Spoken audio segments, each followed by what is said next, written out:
What's going on, everybody out there in War Room Land? I'd like to welcome you to episode number 219 of our podcast, The War Room. Once again, just like we did last week with episode 218, we had to talk about some pressing societal issues because of what's going on in sports. Adrian Peterson and his alleged child abuse case is, sweeping the news. So, of course, we had to talk about that. We also talked with our favorite podiatrist, Dr. Monique Roll, about RG3's dislocated ankle. Fred Perdue of Sports Talk Florida came on to give his college football games of the week.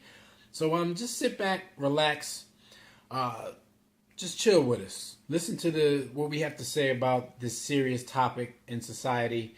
We're still going to give you sports just like we always do. And hopefully next week we'll be back to all sports. If the police blotter stops blotting, we can go ahead and do that. But like I said, sit back, relax, get your popcorn out, and listen to episode 219 of The War Room. Peace. Blog Talk Radio. Ain't nobody trying to hear that shit, Reed. Welcome to the War Room. We got Dez, Chill, Jimmy, PJ, B. Austin, the Hot Block Commander. How you want it in the 1 or 2 hour show to get the brain running with the premise to talk sports on a national level. Bold with the topic, sorta like some rebels. When it's game time, they like the Fab Five during prime time. Sports conglomerates speak their minds a little bit. For sports medicine and sports veterans and greats. The 4th and 26th, so the war in Kuwait. It's the War Room with 5 nights at the round table. 5 Philly guys, diversified and educated. Yes, sir. Stand up. Stand up, War Room Nation. Nah, for real. We can't do this show if there's anybody sitting down. I mean, unless you like handicap. I mean, pull out your handicap parking slip right now. If you ain't got no handicap parking slip right now, I mean, shout out to Kanye, man. That dude crazy. What's up, everybody? You are once again live in the War Room, brought to you, of course, by War Room Sports on the WRS Podcast Network. I'm Devin McMillan, and I'm here with my brothers Jimmy the Blueprint Williams and B. Austin. Yo, the sports world was once again rocked by social issues surrounding the NFL, so we'll definitely discuss the Adrian Peterson situation as well as the subsequent fallout. Probably won't spend as much time on it as we did on the Ray Rice thing last week. That was a whole show's worth of craziness, but we'll definitely get to that. But we got some normal sports topics as well, and we'll be speaking with podiatrist Dr. Monique Roll about the latest injury to Washington quarterback RG3, and we'll answer some of our own questions about the first 2 weeks of the NFL season. So join us right now in the JW Philly Realty chat room at blogtalkradio.com/The War Room, or you can join us on Facebook or Twitter at War Room Sports because we want to hear from you guys about the NFL season as well. So you can call us directly when we open up the Digital Extreme Tech hotline. That number, as usual, is 323-410-0012. But before we get started, we got to talk about the War Room Sports Podcast Network. Make sure you visit. You can get there from our main site. That's warroomsports.com, or you can get there directly at WRSPN.com. You can also find it on our War Room Sports mobile app on your Android or iPhones. So you'll find shows such as the Broad Street Line with hosts Roy Burton and Chris Domingo. Shout out to those guys. They've been doing it and doing it well for a long time. The Tissue and the Tape Hip-Hop Podcast with Phil and Savad. The Gaffer and Hooligan Soccer Podcast with Kamal Hilton and Aaron Nielsen. Those guys are north of the border. Those are our Canadian homies and a whole lot more.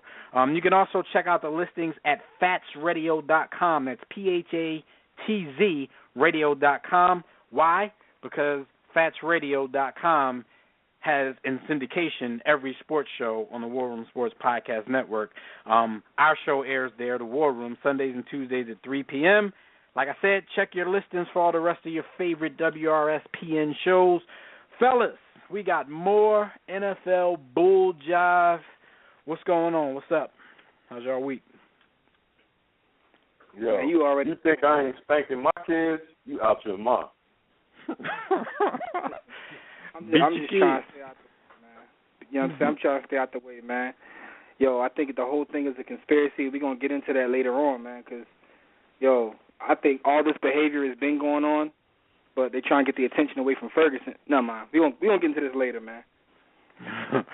All right, well, we'll get into that later. But right now, since we're here and this is what we do, Jimmy, let everybody know what happened this week while they were on the ground. Besides all that other nonsense. Absolutely. There were some other stories, and while you were on the grind, is brought to you by DirecTV. If you'd like a better TV experience than cable has to offer, including the NFL Sunday Ticket, go to our website, warroomsports.com. Click on the DirecTV logo and order a better TV experience at a discounted War Room Sports sign-up rate. If you call yourself a sports fan, you gotta have DirecTV. How? One take. Yo, no money team. Speaking of one take and speaking of the money team, Floyd Money May, he left no tip on a $25K bill at a club at Planet Hollywood in Vegas. Now, he was allegedly comped and still left no tip. And that was my bad, Jim, because I told you Planet Hollywood. It was actually at the Hard Rock. It was same club difference. called Rehab at Hard Rock. Yo, same. He's at Rehab. I've been to Rehab. Yo, but it doesn't matter though. I don't care if he was at Rulaw's on Germantown Avenue or you know what I'm saying, anywhere. Story remains the same, man. You could have been at McDonald's, man. You got comped 25 bands and you didn't leave a tip. Now this comes on the heels of Shady McCoy getting slandered all across the world for leaving a small tip, considering he had bad service. What do you guys think about this story? Yo, first of all, I think Floyd apologists were out deep. When we posted this story on our social media networks, it's always crazy to see because you knew, people were coming. It's like, these guys are athletes. You might root for somebody in what they actually do, but I find it funny when people, go out of their way to defend somebody, that they're a fan of in their personal life. It definitely was comped, and a lot of people were saying, well, when things like people were saying this as if they're ballers and they get comped, but they were saying when you get comped, the tip is included, so the place takes care of that. It's still a thing of principle. I mean, this young woman, she had Floyd. Jamie Foxx was also in this party. They come in, she thinks, she's going to get a nice little tip. They order $25,000 worth of food and drinks, and they walk out without leaving anything. I don't care if it's comp. That's just being cheap, man. I mean, in the grand scheme of things, I don't really care, but in my opinion, that's cheap. That's a little messed up. When it comes to Floyd apologists, and yeah, I'm talking to y'all, this the Hot Block Commander, B. Austin. Yeah, it's me. I'm coming at your neck yet again. The more you defend this coon, the more foolish you look as an intelligent human being. Because dude's behavior outside of the ring is out of pocket. He's out of control. He reads on a second grade level. He shucks, he jives, he dances, he sambos. And none of that can be excused by the fact that he's the best boxer that we've seen in the last 20 years. Despite being a coward and ducking Manny Pacquiao for so many years, I'm not mad at that. He is the best. But come on, y'all. Why would you go and make $32 million of money the previous night, or was that the same night as the fight? Previous night. Previous night, and you can't leave a tip? I mean, even if you don't follow what I follow, which is 20% of the task, I'm not saying leave this young lady $5,000 in tip, but you could have broke her down. You could have broke her down like, I'm talking maybe 500, a G. Come on. Tell them why you mad, son. Come on. I give my opinion. Cause listen, man, I don't think. Just want to address this because B. Austin said something. I don't think he's ducking the Guala Guala. I don't think he's ducking Pacquiao. Never have been. But there's two different Floyds, right? There's the Floyd inside the ring, and there's the Floyd outside of the ring. Inside the ring, this dude. Neither one of them can read. He's an amazing pugilist, right? But we have to learn to separate, what these guys do. And this works on two accounts, right? We have to learn to separate what they do in their chosen profession from them as people.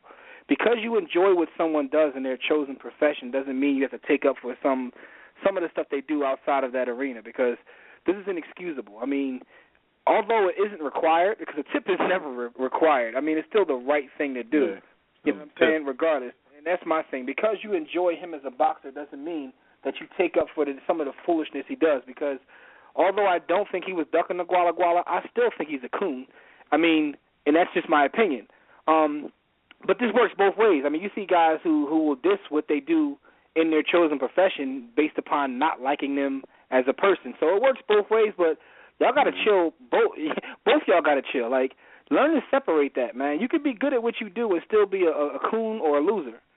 You know what I'm saying? And that's all I want to say on this matter, man. I mean, but he is a coward because he was the original Ray Rice. He beat his chick up. Yeah, I mean, yeah, he did some time for that too. You know what I'm saying? So, but he got a tip, man. Like at least 20%. I mean, unless it's a Myra's getting no tip, but. Yeah, I mean, even on that, even if you're not going to go the percentage route, like B. Austin said, since it was comp, so, it's really not a percentage of anything you're spending. So, just because you don't have to pay for this, get a girl something, man. I heard the service was immaculate. She's getting her attention, though, because under the story on TMZ, for some reason, she did have some booty pics up. So, whatever attention she's trying to get off of this. I peeped that too. When they showed the waitress, I'm like, why are you showing her like that? Like, what other kind of service does she provide? One thing I do agree with that, that a lot of people have been saying, and this goes to the restaurant owner with Shady McCoy, and this goes to this particular woman here. Like, what kind of gives you the right to go to the media and put your paying customers on blast? In this case, Floyd's not a paying customer, but he lives in Vegas, so I'm pretty sure he's been in rehab spending money before. Oh, dog, he's been in rehab. Even if you have this, he's been in all kinds of rehabs. But if you, Floyd actually clean except for the whole the junk food thing. He got to eat a little better, but it don't matter at this point. He's the best at what he does. But it doesn't give you the right to do that. If you have a problem, you take that up in-house, with your boss or whatever. In the case of the restaurant dude with Shady McCoy, he was the boss, but it's still a little classless to run to the media and put these guys on blast like that. But now it doesn't excuse what they did. This goes to where we are as a society. Everything is being videotaped. Everything is being reported. Everybody is a reporter. Everybody is their own. I mean, if you own a smartphone, you're technically a media outlet at this point. Because, they will take your tweets, take your pictures, and you can make news. That's real talk, Jim. If you own a smartphone, then you know how the actual physical newspaper companies are dying. Like, one person with a smartphone, it might be bigger than, like, the Inquirer right now. No, that's you real can do talk. anything. Like, anyone who owns a smartphone is their own media outlet. Like, what you do with that, that's up to you. But, I mean, we have to adjust. I know B. Austin is a caveman, right? So we talk about certain things. He'd be like, just because it's like that doesn't mean I got to agree with it. And I understand that, B. Austin, because I'm a caveman in certain respects. But, you also have to adjust to the times. And part of these times is anything you do, you just got to understand that it could be put out there. You know what I'm saying? Whether you're hitting on your kids, whether you hitting your chick, you know what I'm saying? Beating up your chick. Breaking down 4.5, whatever it is you're doing, you got to understand that it could be put out there.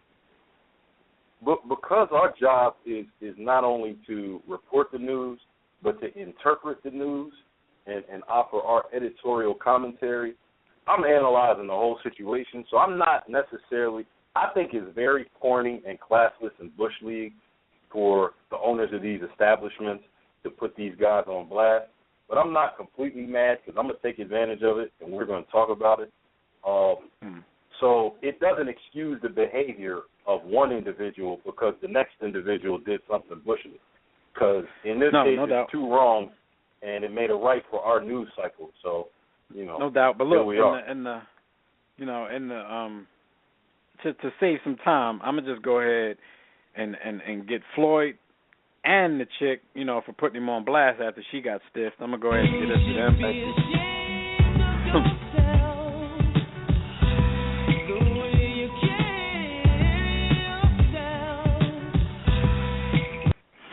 You know, the crazy part was they said he and Jamie Foxx was throwing all kinds of cash at the chicks dancing on the stage. So she ain't getting none. Actually, the security guards picked up some of the money off the floor and hooked her up, you know, because she was sad. But all right, that's crazy. Let's move on. Yeah. Next story. A grand jury will decide whether Tony Stewart is charged in Kevin Ward Jr.'s death.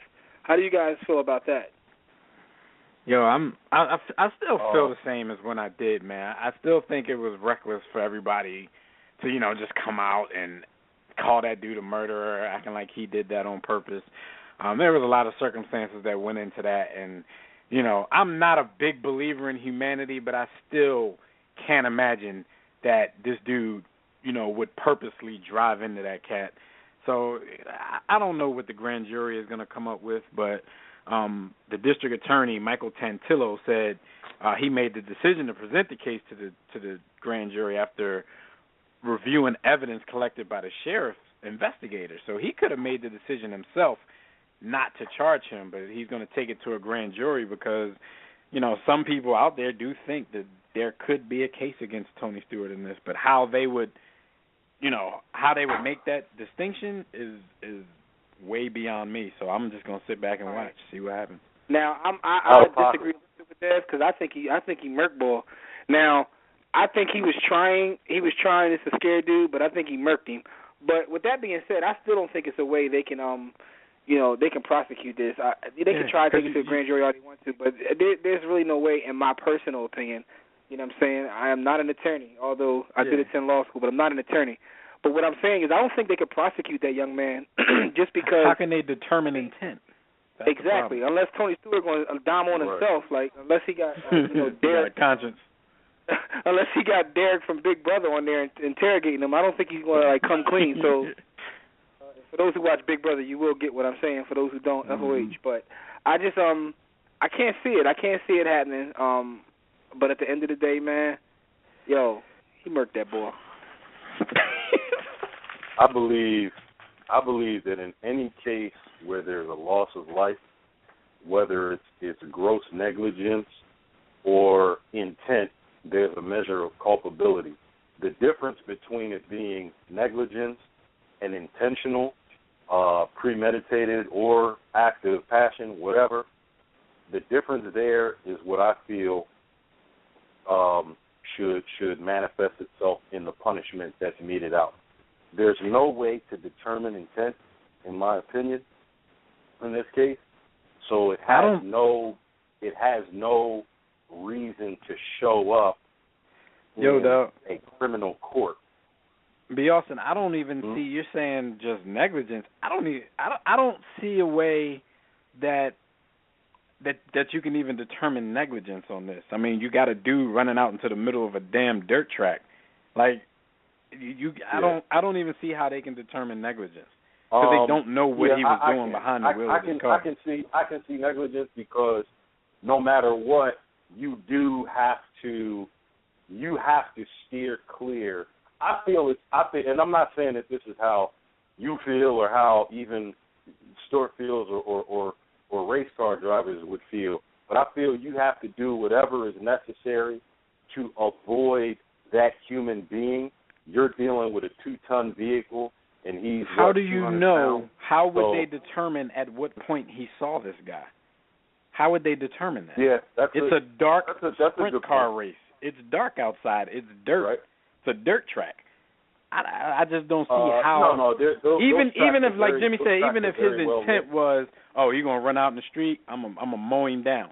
If that's his intent and he's gonna keep that between himself and God for the rest of his life, I don't see how human beings could make the distinction that he either did it on purpose or even he was negligent. I don't see how they can do that because the clear evidence that you have is a dude foolishly running out into the middle of a dirt track during a race. We have no clue when Tony Stewart looked up and saw this guy. Which is why I'm 90% certain that he gets off with probably nothing, because just what you said is the strongest case that the defense can lay out, and it's a pretty damn strong case. But I'd still feel as though someone with his acumen and understanding of racing It is a dirt track, but it's relatively well lit. I just think that there's a way to avoid that. We'll never know, but there's no way to determine that he was trying to kill that's hogwash when you're driving fast and some boy run out into a dirt track. I think it's hogwash. I don't think you have anything on you. I hear everything you're saying, B. Austin. I just think that it may not even be about prosecuting him. They just want to maybe drag his name through the mud or get him on the stand about it. A lot of times, a lot of times they don't even think they can get it. They don't think they can get a conviction. They just want to throw it up against the wall, see what sticks, and also cause him, time and money. Yeah. Well, that'd be sponsorship. He done missed I think he missed a bunch of races on the NASCAR circuit after that. You know what I mean? He's out of it. Yeah, I think he wanted to race, but I think public opinion was like, when he was going to race, public opinion was like, they came down on his head. Shit, I would have raced. That's how I make my living. That's because he didn't have any sympathy. He didn't have any sympathy, and most killers don't. But anyway, now that's one thing. I don't think he murked him, but I don't know if he had any sympathy for him either. I don't know. I'd have been like, look, you shouldn't have ran your ass out in the street, but he didn't. We'll see. Let's talk about Chris Davis from the Baltimore Orioles. The Baltimore Orioles these days, because their fans are out of pocket. Like, I found out I knew Orioles fans didn't know that. But Chris Davis, he got popped 25 games for amphetamines. I mean, like, what's going on? I thought drugs was legal in baseball. Yo, they changed that. I want to go on the point that you made real quick, Jimmy. Yeah, it is crazy when you find out that you have Orioles fans for friends. And I don't dislike the Orioles in one bit. I live 20 minutes from the Orioles, and of this area, since it's not my home area, the Orioles are actually the only team that I don't mind rooting for that's not a Philadelphia team. I would love to see the Orioles win the World Series this year. But it is crazy how fans, not even Oriole fans, Jim, you probably didn't even know that those same people were even baseball fans. That's how it gets, Nationals got a lot of fans right now. But this Chris Davis thing, man, this shows, the monster year he had last season, led the majors with 53 home runs, and then, the next season you get popped. When your numbers are way down, you get popped for amphetamines. Now, one thing is he used to have a therapeutic exemption to use Adderall, which has amphetamines in it. He claims that he was still using it, so he accepts his punishment because he didn't have the exemption to use that. I think that's probably the easy way out, saying, I was still using the stuff that I was allowed to use before. Yeah, but we probably know that's not the case. He probably wasn't on anything, and he realized how his numbers dipped from last year and probably, decided to do what he had to do. But this shows you, Jim, you can't trust anybody in this sport. I mean, not that we really care, because PEDs made baseball way more exciting.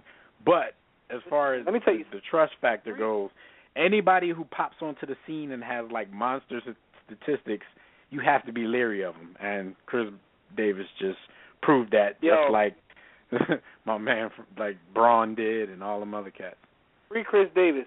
What was the dude's name that played for the Orioles back in the 90s who went from 15 home runs to 50 in 1 year? Played first base. He used to wear the hard hat on first base. I can't. But anyway, the bottom line is, man, free Chris Davis, man. I had a professional athlete tell me that anyone who plays professional sports, at the pro level, at the highest level, whether it's NFL, NBA, MLB, you box, MMA, whatever it is, you're on a performance-enhancing drug. And that's just the bottom line, because if not, you can't compete these days. Now, I think maybe they were being a little cynical, but I kind of probably agree with that. So I don't care if you want to shoot your stuff with mule mucus and all kinds of craziness to perform to entertain me, then go ahead. That's what you got to do. Go ahead. The only thing it's all about entertainment. It definitely hurts the Orioles, who just wrapped up the division a couple days ago. But, there was, I think, when he got to 25 games, there were 17 games left in the season. So this is going to push into the playoffs. You know what I'm saying? And hopefully, they can get past that first round without him, because you're missing somebody of his caliber. That could be catastrophic for their whole season. But, it seems like they're a pretty good team all around and may be able to still make a little noise without him. But imagine if they lose in the first round, though. It's going to be like, was it all worth it in the first place? Because this team is really good and has a chance to do something special. They already lost Matt Wieters, who was out for the season with Tommy John surgery. They lost Manny Machado. So, they're falling apart at the wrong time. And he's going to have a great feeling of guilt if this team doesn't get out of the first round without him. It's funny, though, because I also, that team hits a lot of home runs, yo. Yeah. I mean, as a team, I think they may lead the majors in home runs because they hit a lot of home runs. Yo, and shout out to Chris Davis, though, because did you hear that he helped some guy who was in an accident on I-295? He was one of several people who lifted an overturned truck to help the victim. So they kind of lifted the pickup truck. He supposedly was like one of the first people over there, called some other people over there to lift the truck and help get the people out of it. So maybe MLB lessen his punishment because he's a superhero now. So free Chris Davis. Yeah, free Chris Davis, yo. I'm still free trying Chris. to figure out who that was that played for the Orioles, but I know Boy had hit like 50 home runs. And I think, was it Brady Anderson? It might have been. I'll look it up. But, yo, Chris Davis, just for getting popped, just for getting caught. Not for doing it, but for getting caught. Don't get caught, huh?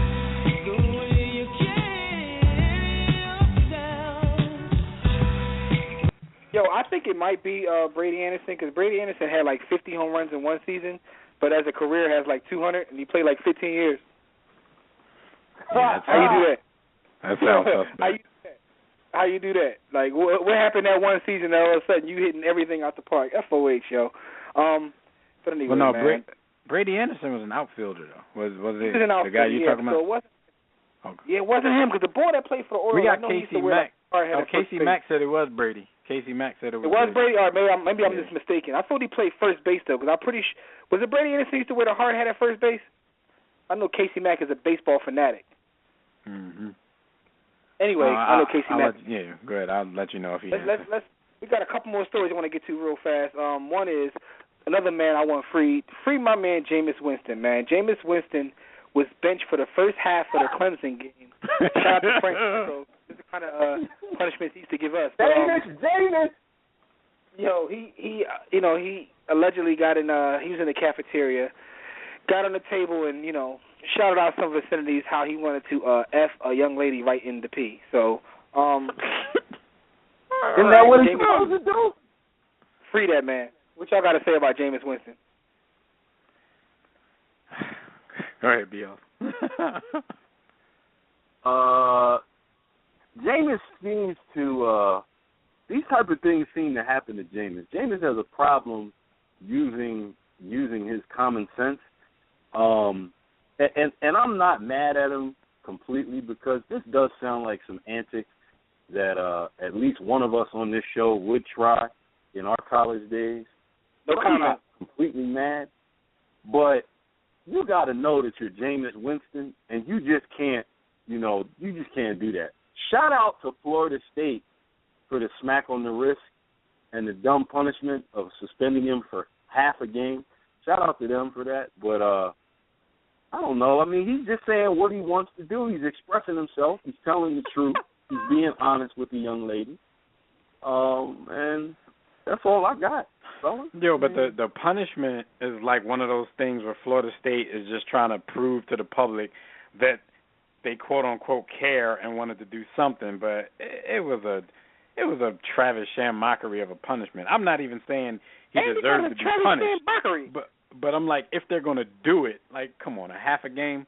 I'm not gonna front though. I've been there before. I know y'all remember when in high school basketball when me and PJ got caught cutting class and Greco, he suspended us for the first half of the Franklin game, and I thought that would hurt PJ a little more, but second half I never came out the game, so he made it seem like I was gonna be playing the whole time. But anyway, the crazy thing about this, right, is like, I understand both sides of it. Like, he has to be held to a higher standard. You're the quarterback of the football team, and the national Heisman championship, Trophy winner. Yeah. Heisman Trophy winner. But I also know that he's they're regretting giving him that award. He's a young kid. Like, when you see the trouble that he gets into, it's like dumb stuff. It's young boy trouble. Like, it's the kind of trouble you get into. You're just a knucklehead. He's just a knucklehead. It's what it boils down to. Honestly, it's not even collegiate trouble. It's like middle school. It is. It's like 12. It's like 12-year-old. It's like 11 and 12-year-old trouble. You're right.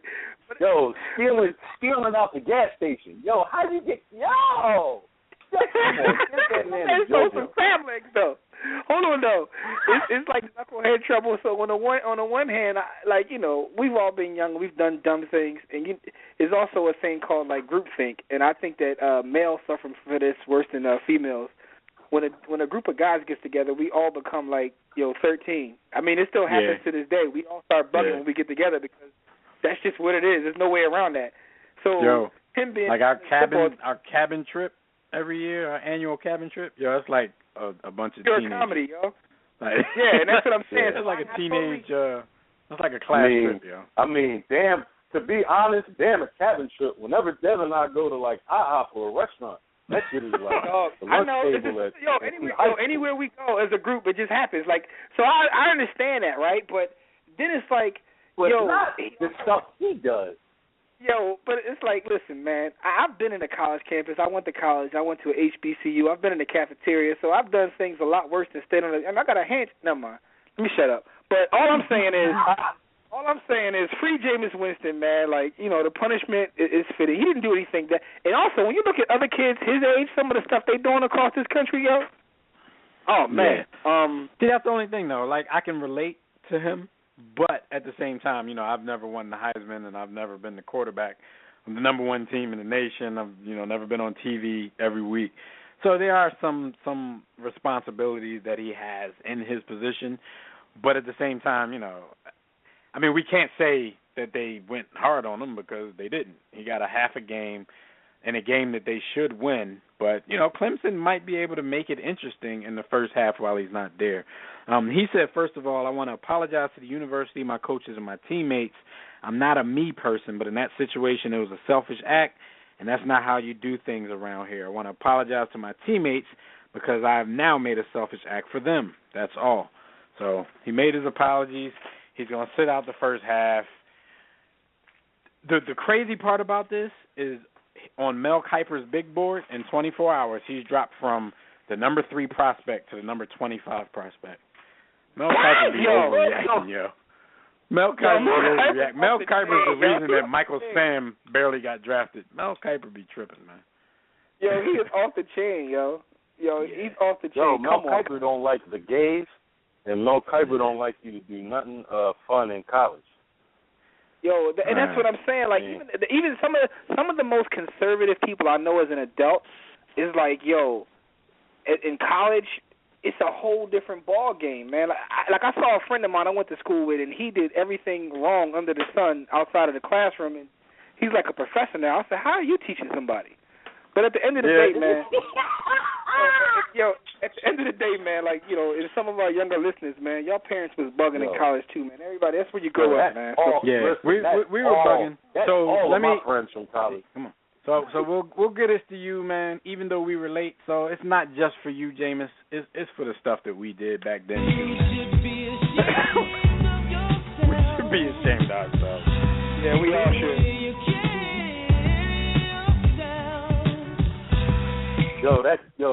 That JoJo's from Mel Kiper too, because Mel Kiper, there ain't no way that he should slide to 25. If he slides to 25, he should have never been that high to begin with. Here's my last story.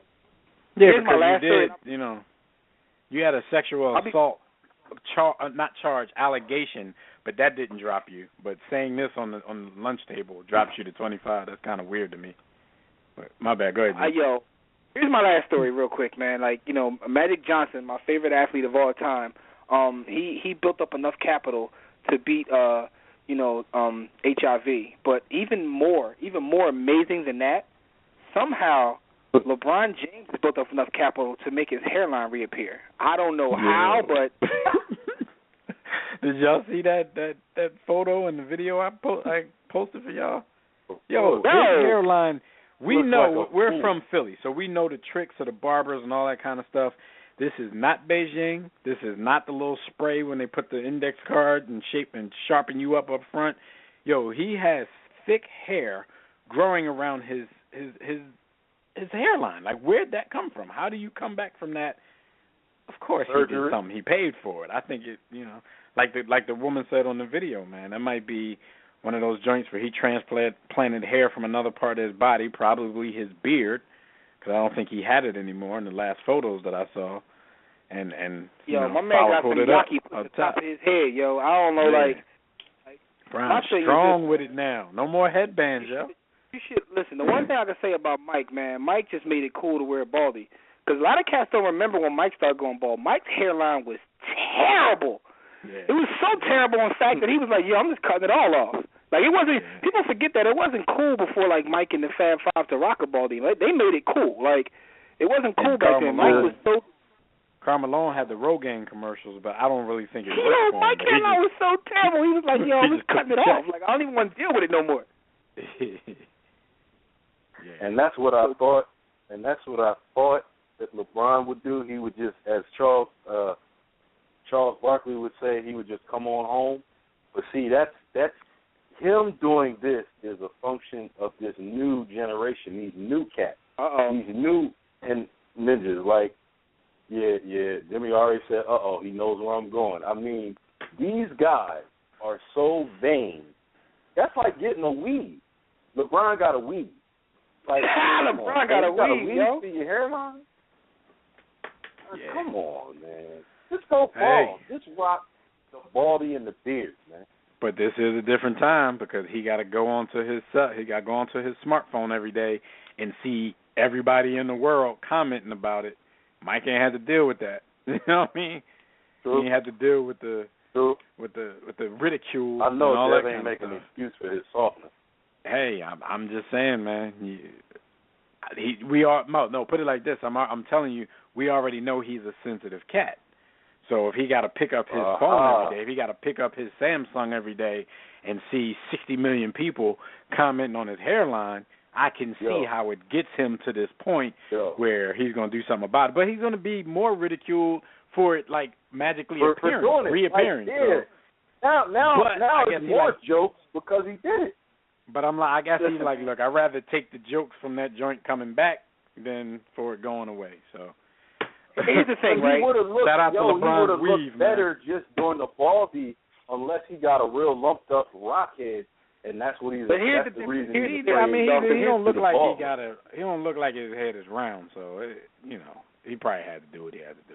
What I realize is the more popular we get as a company, War Room Sports, and shout out to all our supporters, I realize is you can never please everybody. Some people just going to hate the hate, and people going to love you. Even some of them who shouldn't be loving you love you anyway. And LeBron has enough people that are going to tell him it looks cool. So he can't win one way or the other.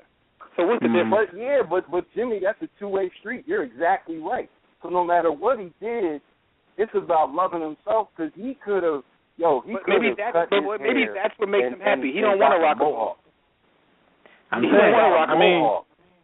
vain enough to not love myself and my hairline get to the middle of my head. So I would probably. Here's the crazy part, right? We live in a society, in my B. Austin voice, like these new ninjas, right? You gonna have a bunch of young boys going out getting weave now. Because LeBron did it. Beard weaves. And all types of stuff. It's like these young. Remember back in the day when it was WWJD, what would Jesus do? Now it's WWDD, what would Drake do? This is a Drake move. Like, this is something Drake would do. No doubt. He probably consulted with Drake when he did it. Probably went with him and held his hand. Drake would be honest about it, though. Drake would tell you. See, the thing about Drake is soft, but he's the realest rapper alive. The realest rapper alive is soft. How crazy is that? Because he would straight tell you, like, he got a weave. Like, he's honest about all his faults. LeBron gonna act like we just didn't notice what happened. LeBron gonna act like he ain't do that, though. No doubt. All right, man. Well, that's what happened this week while y'all were on the grind. Real quick, we're going to do a couple of birthday shout-outs. And birthdays, as usual, brought to you by Digital Extreme Technologies. Do you or your business need a custom website? Well, for dynamic, professional, and most of all, affordable custom website solutions, you need Digital Extreme Technologies. No need to break the bank for an effective online presence. Top quality, results-driven websites at an incredibly affordable rate. Financing options are available, so you can put something on it, put it on layaway, do what you got to do. Visit digitalextremetech.com, or you can visit warroomsports.com, click on the sponsors tab, and you'll see them in there. Or you can call 267-205-4203, and for discounted rates, be sure to tell them that War Room Sports sent you. All right, birthday shout-out to Anthony Gonzalez, the receiver. He's 30 already. Yo, who is he with now? It seemed like, he was in Ohio State, and then, he was with Peyton in Indianapolis before he got that injury. But I didn't realize he was already 30. He just seemed like, he skipped like 4 years of his life maybe. But shout out to Anthony Gonzalez on his 30th.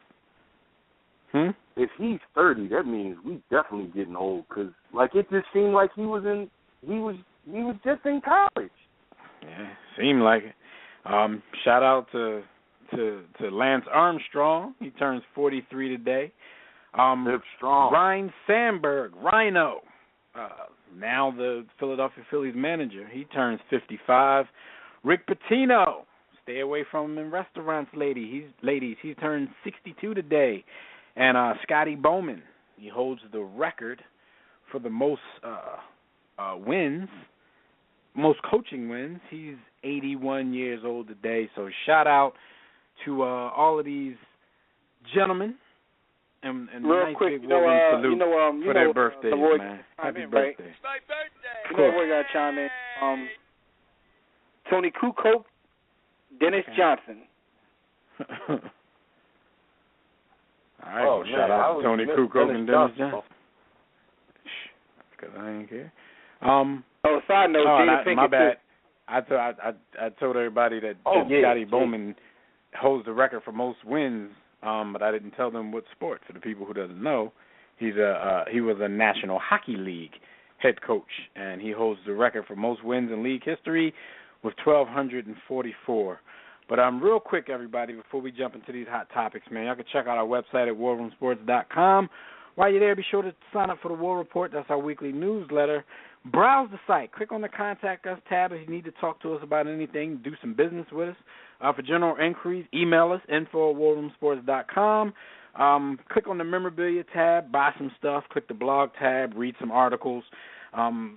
You can also click the respective icons and tabs to like our Facebook page, to follow us on Twitter, subscribe to our iTunes podcast, to watch our videos at warroomsportstv.com, or to listen to our network at WRSPN.com. And you can also click to download our free War Room Sports mobile app to get everything I just mentioned right there on your own little device. So join the JW Philly Realty chat room right now during the show. That's blogtalkradio.com/The War Room.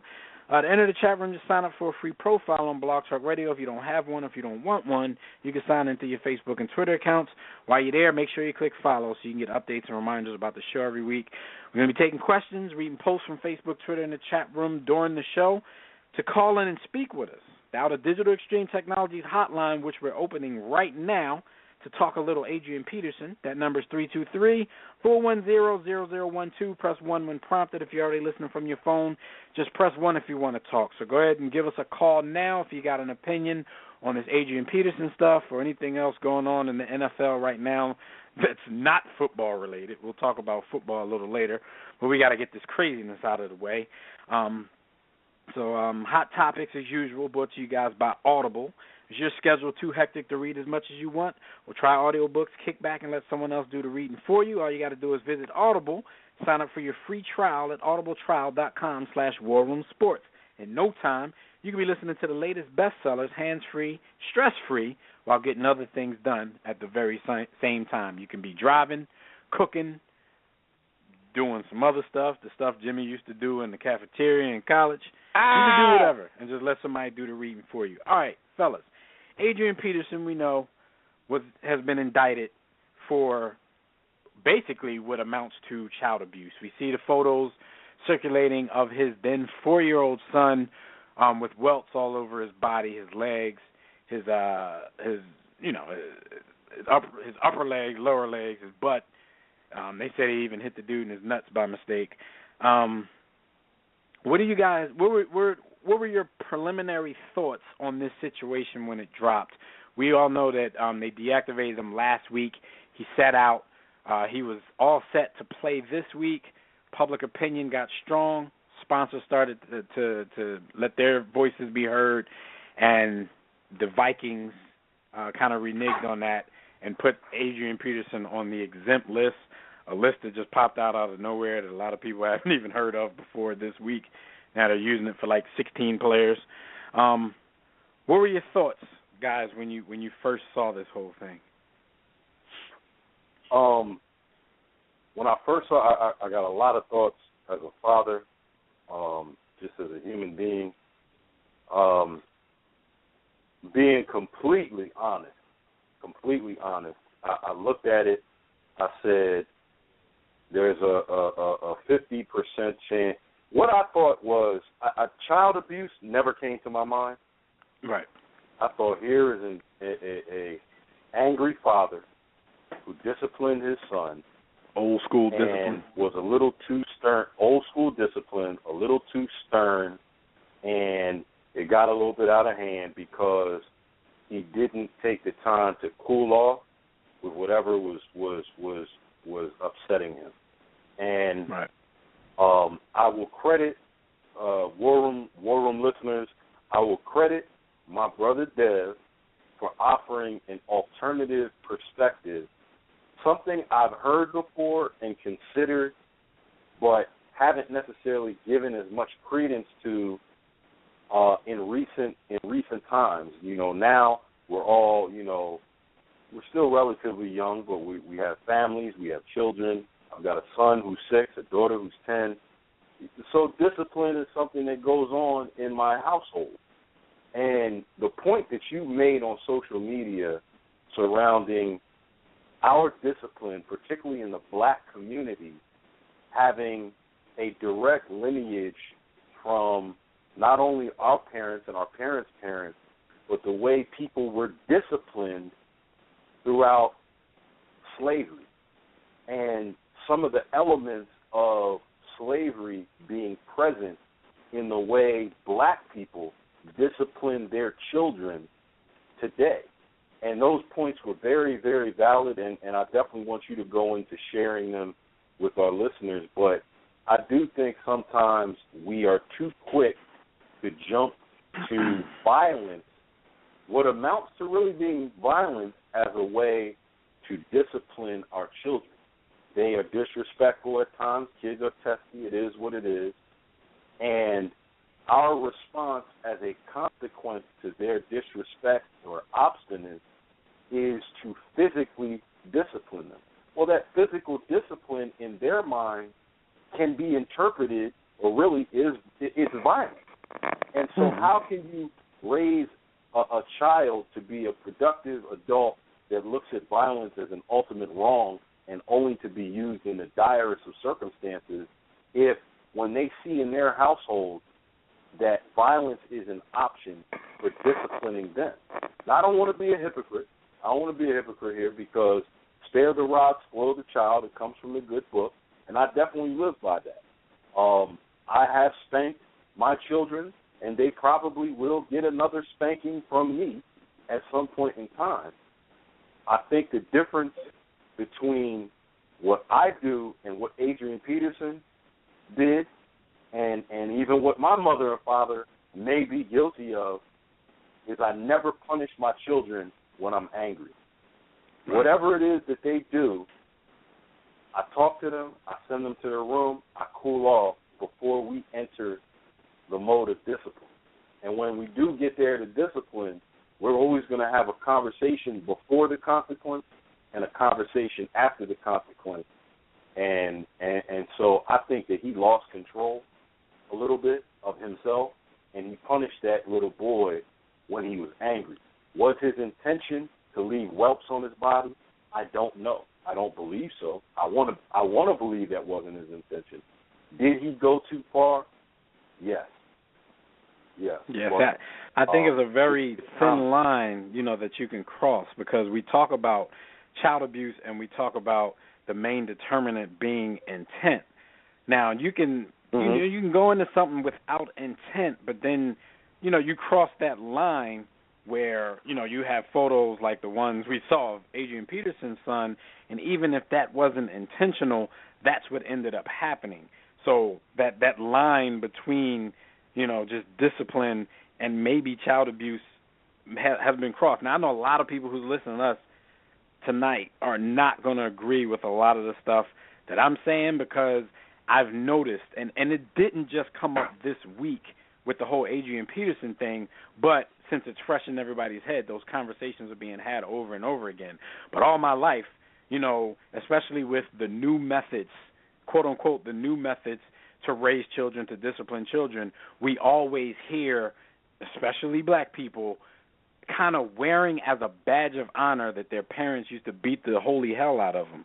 And for me, I kind of frown upon that, because first of all, I wasn't in a household where I wasn't getting that kind of discipline, but it was never taken too far. I got whipped with a belt and everything, and even that, I think when you look back on that kind of stuff, I think it's kind of barbaric to strip your children down and beat them with a belt, like you said. What I was talking about earlier in the week, I think a lot of this stuff is just passed down, learned behavior, because that's how we were dealt with when we first came to this country. And I know a lot of people don't like when anybody keeps pulling the slavery card or anything like that, but I mean, if you look at a lot of things in the black community, the way that, black family was torn apart, and the way that, we're just used to that now, the way we wear certain words that we were called as a badge of honor now and call ourselves that kind of stuff, all of that stuff is relative.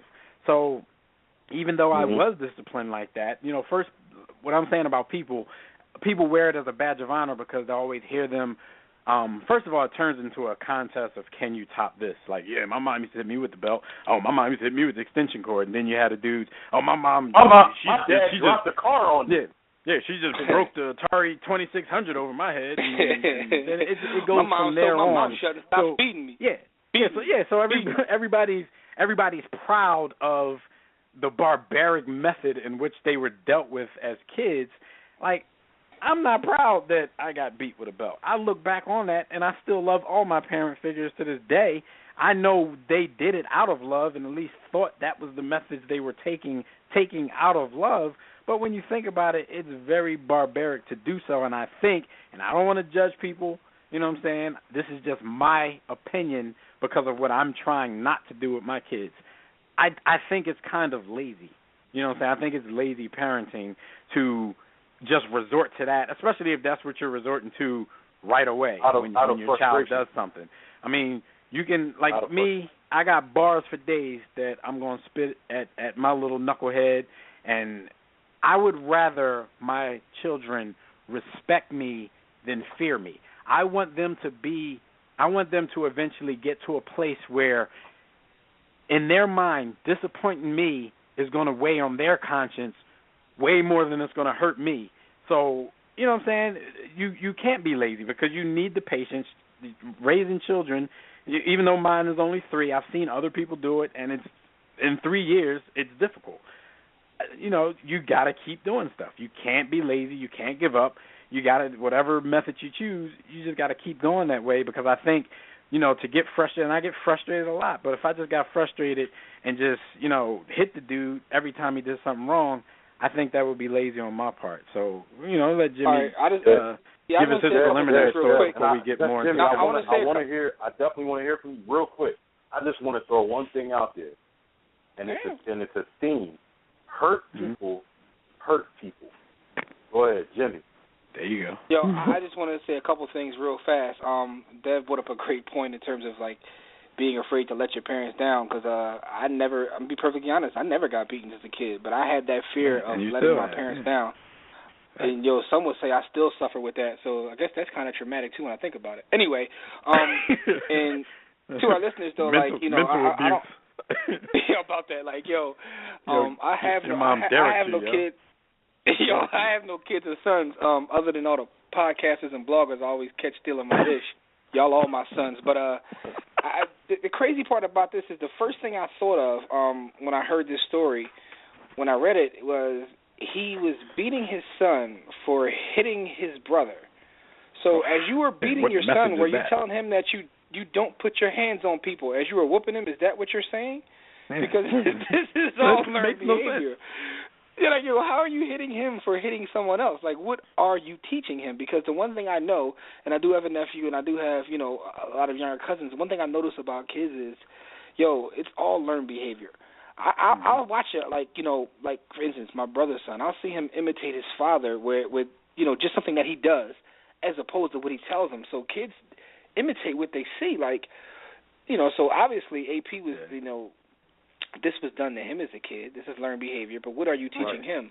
Right. And I don't want to judge AP because the one thing I can say about this, when you juxtapose it to the whole Ray Rice thing is, he has shown remorse. Like even in the text messages he sent to his before he the mother of his children. He loved his son.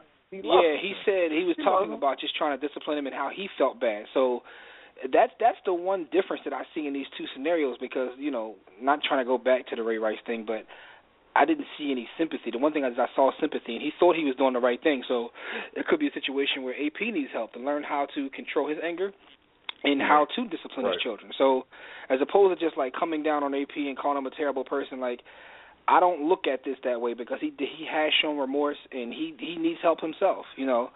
I'm not going to get into the thing whether it's right to beat your kids because some of these kids are devils, and I hope that, in the words of Aaron Jackson, I hope they don't make it to the future, as opposed to them being our future. So some of them you may have to snatch up, but at the end of the day, some of the most well-rounded people I know were disciplined that way, and they learn from it. But the thing is, it varies from person to person. That's all I want to say. But I don't want to throw AP under the bus because he did show remorse. He needs help. The kids need help. They all need help. It's a bad situation, man. The whole thing is a bad situation. It's another black eye for the NFL, considering the season's been good so far, but all the stories are social issues and really have nothing to do with football. That's the crazy part. And it's all a conspiracy to take the attention away from what's going on in Ferguson. But that's my personal opinion. But we do have a call. Real quick, Jimmy, because I just want to touch on a point that you brought up. Because it's one of the most amazing points of child rearing and being a parent, and that is the point that your children learn 90-something% of what they do from your behavior, and we all know that. We all know that. We all say it whether we have kids or we don't have kids. There is nothing like it until you actually experience it. Especially male children and the way that they follow step for step, word for word, action for action, you as a father. And it really makes you a better person because at certain times that's why some of these dudes is messed up. They ain't got no father in their life. See, but I can't do nothing because anything I do, he's going to do. My son does. He literally is my shadow. Like if I raise my right hand, he's gonna raise his right hand. But if but he's gonna speak intelligently. That's my point in this whole thing, about lazy parenting because I think we grew up in a time of, do what I say, do as you're told. Yeah, do what I say, not what I do, and you can't really. You can't really do that, and that's why I have a problem with everybody bragging about how they got their ass whooped when they were kids, because who enjoyed that while it was going down?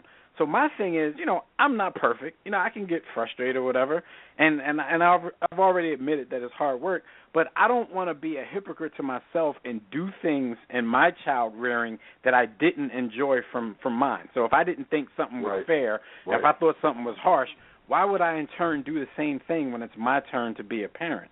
So it's a crazy situation to me because like I said, we come from that time where parents didn't really talk much. It was a lot of laziness. I know I got a lot of this.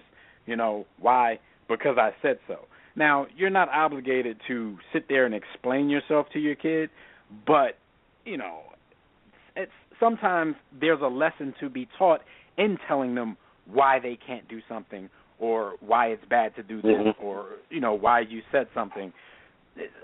I don't know, man. I'm just trying to do things different, not because I'm a perfect human being, just because I know what I didn't like when I was coming up. So, you know, like I said, why would I do it now? But let's get to a call, man. We got some people on the Digital Extreme Tech Hotline. We got the homie Mustafa out in Maryland. You're in the War Room. What's going on, bro? Peace, kings and queens of the universe. I agree to disagree with some of your stuff you're saying, but the biggest thing I agree with is that you never discipline your child while you're upset, because you don't want to do something to your child that you're gonna regret, and you can't take back a lot of stuff that happened. So you should think before you react. On what I don't agree is that sometimes we don't know. Sometimes what our parents done to us was for a reason, and we don't realize until we get a child, because this day is about crime. All we see on the news, all we see out in the streets is somebody black on black crime or this on this crime. So all you see is violence. So what you expect to happen? I mean, until you stop violence, it's gonna always be violence. And our mom said we too busy worried about. I got nothing. Our people doing stuff, but we need to stop doing stuff to ourselves first. I mean, but it starts in your house. As I was a kid, but that's kind of what we're saying, though. If the first thing you see when you do something wrong, even in your house, is violence, and this is coming from the people that love you, then, you know, what do you expect when you're out in the world when people doing stuff even crazier? So, I mean, that's all I was saying, like, you know. Because I don't mind, you know, if people do that, if people whip their kids, that's cool. I mean, do what you do. I'm just speaking for myself, but, you know, I just didn't really dig how the discipline went down when I was young, so I just don't want to pass it on. But go ahead, finish making your point. My bad. And I'm tracking, you know, at the same time, I got my butt whipped, but at the same time, I ain't just get my butt whipped to access to abuse. They use other ways of punishing us. But these children these days, also, you go on the street, you see them cursing, you see them carrying on, and you say to yourself sometimes, that child is butt kicked. I mean, I've said it. I mean, but the problem is also, we got that not in my house. If it don't affect my house, I don't care what's going on. Right. The only problem is now these Ray Rice stuff happening. So we got to nip it in the bud. We used to let everything slide because that's their business. But now everything is cameras and media. We got to stop it now. So we're gonna punish everybody even harsher than on a normal basis. Great point. No doubt. I mean, these are conversations that do need to be had. So, you know, it's good. Like, sports is so popular. It's like the one thing that most people in this country have in common. So when these everyday issues seep their way into sports, you know, it broadens the conversation, which is a good thing. But the only thing is, cats like Ray Rice, cats like Adrian Peterson, Greg Hardy, now they're the face of these causes, and they're kind of like the scapegoat in the whole thing when this stuff does go on every day and has always gone on. Like I said, when you're in an industry that's this popular, it happens that way sometimes, and that's the only bad part about this whole thing, is that these dudes are going to be used as the face of a lot of, you know, evil stuff from now on. But I want to ask you a question. Why wasn't Jay-Z and Solange, why she didn't get arrested for assault to him? I mean, you talk about you want us to be equal, but then you got a double standard. It don't add up. Honest answer? I mean, you said I was about to say, honest answer, societal double standard. I mean, and truthfully for me, you know, with the whole men and women thing, there's certain double standards that we just got to accept, and, you know, kind of like, you know, two chicks can walk down the street holding hands and not be considered gay, that kind of stuff. We can't do that unless we're really that way. It's certain double standards that you know are never going to go anywhere.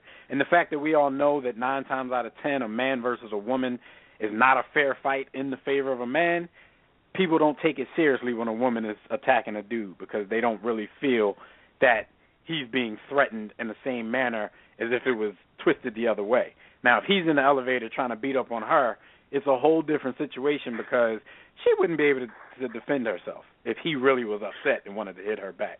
So that's just a double standard I think we got to live with. But I feel what you're saying. It didn't get the same kind of attention as if it was the other way around, but it never will. It won't. And I tracked it, but that's sad. There's a lot of men who are afraid of their girls. I don't understand. You know what I mean? Who getting used right. as much as, you know. Yeah. So all I'm getting at is that, I mean, first thing we need to do, for real, is build on each other. I mean, we too busy, but the community is your house, your family's supposed to be. Like, I've been to Africa, I've been in different countries, and where the great-grandmother, the grandmother all live in the same area, the elders, respecting the elders. I see too many young kids disrespecting the elders. These mothers trying to hang with their daughters and be friends. We're not friends.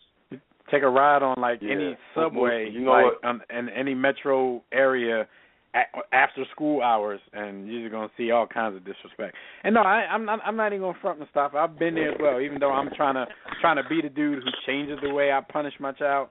I've been there. I said what you said, like, oh, man, that kid, he needed his ass whooped. You know what I'm saying? Because that's how I came up. That's learned behavior. I'm just trying to change it. That's what I'm saying. I'm not perfect. I'm just trying to change it.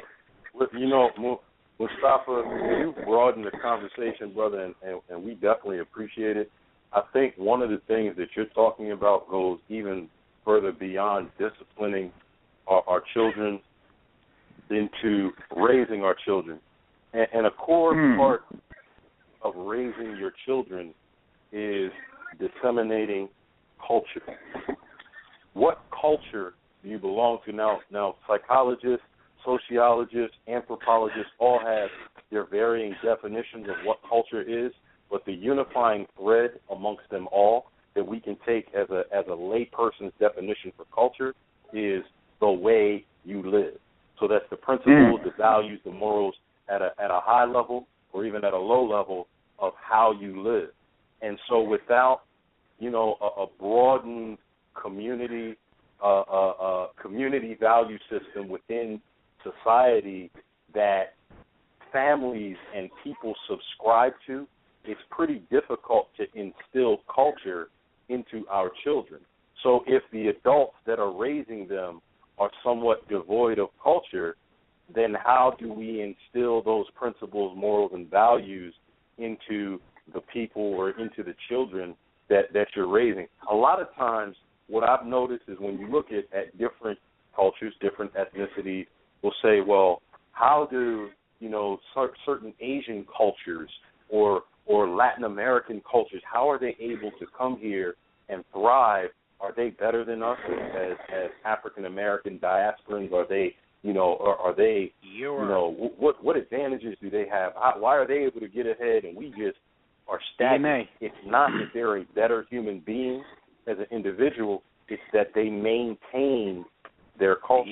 Even shout out to Jewish people, because it's not that they are super intelligent, that they're able to master certain aspects of finance, media, and business. It's a part of their culture. It's what they instill in the foundations of their children. So now what you're talking about in terms of respecting the elders and valuing the wisdom and the knowledge that comes from those elders that's culture. That's culture that you're talking about, and we haven't healed ourselves in America to a point where we the thing is, the bottom line is we got work to do, man. Mustafa, man, thanks for your perspective. Thanks for the call. We appreciate the support. Had a lot of great points, man. Salute to you, King. Peace to you, King. Absolutely. Peace. All right, take it easy. All right. Yeah, let's get the homie on the line real quick. We already know who this is. This is the homie Tobias, Roll Damn Tide, one of our best supporters. What's up, Tobias? What you got to say, good brother? All right. First, I know my Buccaneers going to lose again. So, hey, Bears fans, if y'all still want Josh McCown, we can work out a trade with Jay Cutler. But what y'all was talking about, the thing y'all talking about, the other coaches coming in and supposedly doing better, there's one thing that people miss. Those coaches come in and believe in business ownership. And while we still have an employee mindset. And, Talk to them. Cooperative economics, good brother. Yeah, at Group Economics. I live in Phoenix. A lot of those Mexican cats get it bad for the police out here. Cabs don't pick them up. So guess what? They got a Mexican Spanish-speaking cab company here that does pretty well. And so stuff like that, like in New York, they say black people they don't pick us up. Well, start your own cab company. You don't have to worry about them. And that's the one thing. And I said it's about the whipping. I don't have kids. I like wearing condoms, so I don't have kids. But I don't want to pay child support. I don't want to pay child support. But when you hear these black people talk, see, what happens, they're making a black man face domestic violence, and they're making a black woman face of butt beating the kids because all the black folks come out, their mama beat them. Peep that now. And so what happened is, when people say, "Oh, these folks in prison need a whooping," most of those people got a whooping. But are there lessons being taught? Are you teaching your kids why they, for example, cause there's a video on Facebook a month ago talking the black girl got beat by her mama, tried to put news on the net. Now telling people, why y'all hand clapping her? Does that girl know why she shouldn't do that? Not because it's bad, but the ramifications of it. But a whooping ain't gonna teach you nothing. Now, after the last resort, but I also feel like a 4-year-old that's too young for that severe of a beating. Because let's be honest, that's a kid, not a slave. I've seen slaves, and that's another underlying issue. Agent Peterson got all these damn kids, all these women. How can you really have an intact family, all those kids, all those women? That's another lesson those kids are seeing, because he ain't looking towards the future, saying, "Hey, he got about 2 years left in the league, and I thought the Vikings should have traded him 2 years ago where they said some value." Money runs out, but he still has all those kids. Those kids, a lot of those kids are in different states, like Cromartie. How can you be a real president if you got kids scattered all over the country?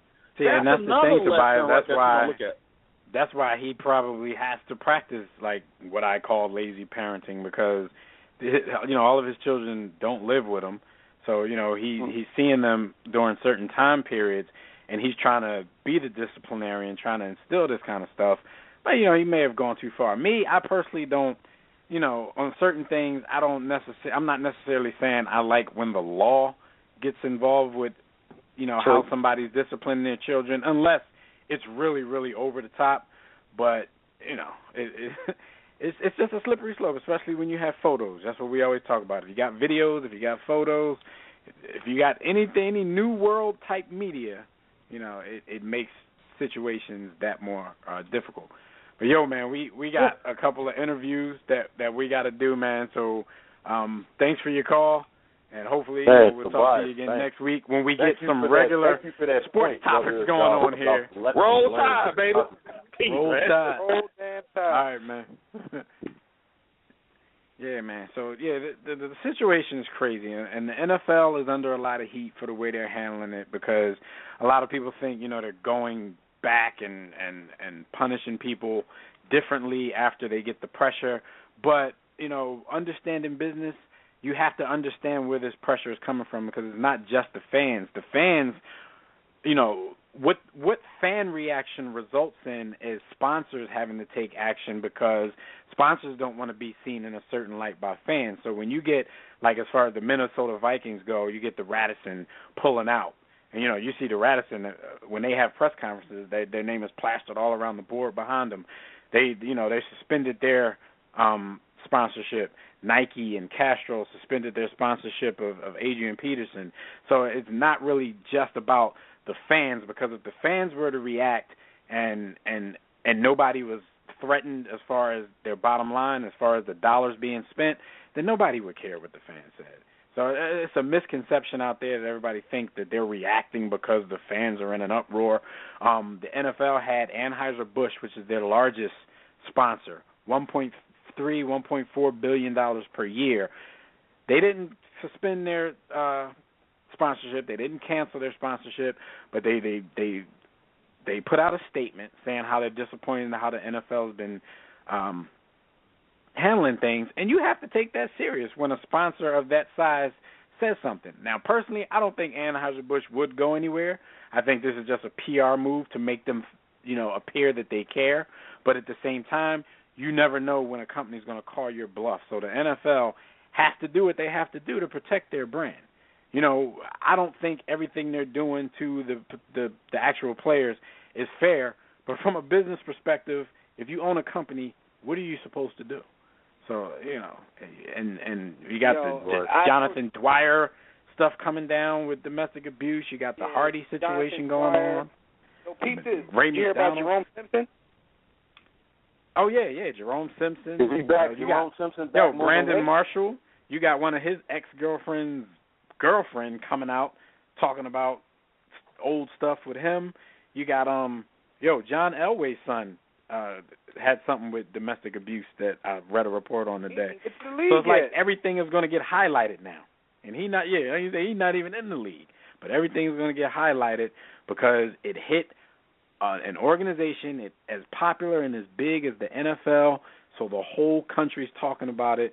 You know, a lot of people out there saying, oh, I don't want to talk about this anymore, but, hey, like I said, sports is the common denominator in this country. And it's going to get sports is the common denominator, and sports is being used right now as a part of the Bread and Circuses campaign to keep our mind off of what's really going on, because they're about to create a whole other war. But that's either here nor there. This is a sports show. I'm about to start a political show to spew my my beliefs, but you know, we got a lot of stuff to get to, man. We got the homie calling in to talk some college football. We got the homie Bruce too. Anybody have any children? Beat your children. Go home, wake them up, beat them. They have done something you don't know about. You do not have to reason with a child. You are the parent, and what you say goes. If there's any white people in here, quit making deals with your kids. You do not have to make a deal with a child. My mama used to make a deal. She said, buddy, cut the front yard. When you get through, don't forget the back. All right, man. So we're going to leave that at that, man. Maybe we'll do some more of this on War Room Sports TV.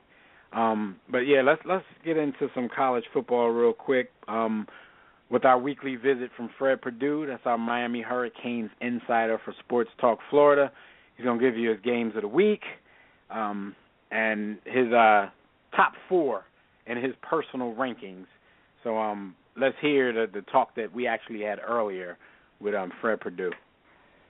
All right, on the line with us, like he is every week, our college football expert, our Miami Hurricanes insider for Sports Talk Florida. We got Fred Perdue on the line. What's up, Fred? How y'all guys doing today? Pretty good, man. Pretty good. What's going on? We good. All right, man. You know what it is. It's time for your games of the week, and we can jump right into it. Let's talk a little bit about Auburn at Kansas State. What's your thoughts on this matchup? Well, this is a very interesting matchup. Auburn comes in number 5 in the country. Kansas comes in at number 20 in the country. And Kansas State, I really like their running game. Their quarterback Waters is a very dangerous weapon as well, throwing the football as well as running the football. Auburn has a couple good receivers. Sammy Coates is a very good deep ball receiver, and they're going to lean on their running game. Cameron Artis-Payne, as well as Corey Grant, as well as their quarterback Nick Marshall, who was a former safety at Georgia before transferring and going on to be a big-time junior college player and transferring over to Auburn, leading them to a national championship. They didn't win it, but that is something that really helped them out in their offense under Gus Malzahn, a very good mobile quarterback who he may not even be the best quarterback on their team, quite honestly. Wow. Jeremy Johnson, he reminds me a lot of Cam Newton, size, arm, and athleticism. But you'll have to wait till next year to see him. But Auburn comes in undefeated right now. Last week they put a big time hurting on San Jose State, 59-13, on September 6th, and then they turned around and after beating Arkansas 45-21 in a game I actually thought was going to be a bigger rout. This week is going to Auburn's schedule is brutal this year. They got a week off this past week before actually getting the chance to see LSU. They also have matchups against South Carolina, Ole Miss, Texas A&M, Georgia, and Alabama, all who are ranked within the top 15. It is a brutal schedule. This is the SEC, and it doesn't get any easier. They're trying to find a way to creep up into that playoff. Not going to happen, no. Kansas State, I will say. Not going to be able to do it. Kansas State, this is the third meeting between these two teams. Auburn has won all 3. And the last meeting, which was September 1st, 2007, was a Auburn win, 23-13. Those were the lean years for Auburn. Their offense was just pitiful. And Kansas State, they were okay, but they weren't really that great yet. Now Auburn's the better of the teams. I think Auburn is going to just run ruckshot over this team. Kansas is a team that leans on getting a lot of junior college players to help bolster their depth. They usually get a good quarterback every 5 years or so. But this isn't the year. Kansas State is on a six-game non-conference losing streak dating back to over the last 6 games they lost 4 through bowl games, including losses to Oregon, and it's just big time loss after big time loss.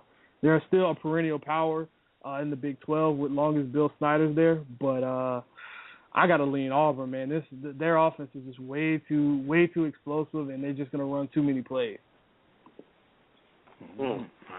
Okay. So we were definitely going to look out for Auburn in that game. I got them winning. Next game, Fast Freddy, is Florida versus Alabama. They're at Alabama. Talk to me. Well, I like the matchup. Mainly it's teacher versus student. Nick Saban, the teacher, Will Muschamp, the student, and the other student is actually the reigning national champion in Jimbo Fisher. But I don't think those two teams. Nick Saban won't have to see his other student for a while. But Will Muschamp was a student of Nick Saban when he was at LSU, and Nick Saban is the guy that I think is going to be able to lead Alabama to another championship, possibly. Florida, their offense is just under Kurt Roper, the former offensive coordinator at Duke. I really like what I've seen from Jeff Driscoll, but he still seems a little bit off. As a passer, he still hasn't been able to really set his feet and find a really good base to throw the football. The one thing I will have to say about this team, they are able to run the football, but it's something about this team. Going to triple overtime against Kentucky, of all teams, Kentucky, and they're not the doormat of the SEC anymore, but it's still Kentucky, and you should never, at the University of Florida, you should never go to triple overtime against Kentucky. The matchup I want to see most is Amari Cooper, the wide receiver at Alabama, going up against Vernon Hargreaves III. The Florida shutdown defensive back. Amari Cooper leads the nation with 33 catches, and he's third in the nation with 454 yards. He has 3 times the yardage of the next leading receiver on his team. The next leading receiver on his team has Megatron. Yeah, Amari Cooper is a one-man wrecking crew, but he's not the focus of the offense. You still have guys like O.J. Howard at tight end, who's 6'6", about 250, can run down the middle of the field, and you have 2 beast running backs, T.J. Yeldon at 6'2", 225, and Derrick Henry, remnants of Brandon Jacobs actually, except he's faster and he doesn't fumble. At 6'3", 230 pounds. Derrick Henry, I had a chance to see him a couple times. He's a sophomore. I saw him a couple times in high school, and he completely ran through over. He was a grown man, and he's still a grown man. And I really like how they're implementing those 2 backs. And they may not even be the best 2 players in the running back core. They have a guy by the name of Kenyon Drake of the Alabama running backs who reminds me a lot of Reggie Bush, except there's only one football and there's plenty of good backs at Alabama. Too much talent, man. How do they recruit? Like he's this, saving, man. Too much talent. Shout out to Tobias, man. Whole damn time. The one thing I can say about Nick Saban, he runs a pro-style offense. He runs the ball a lot. It's just like these spread offenses that they throw the ball a lot. Well, Alabama's not throwing the ball a lot this year.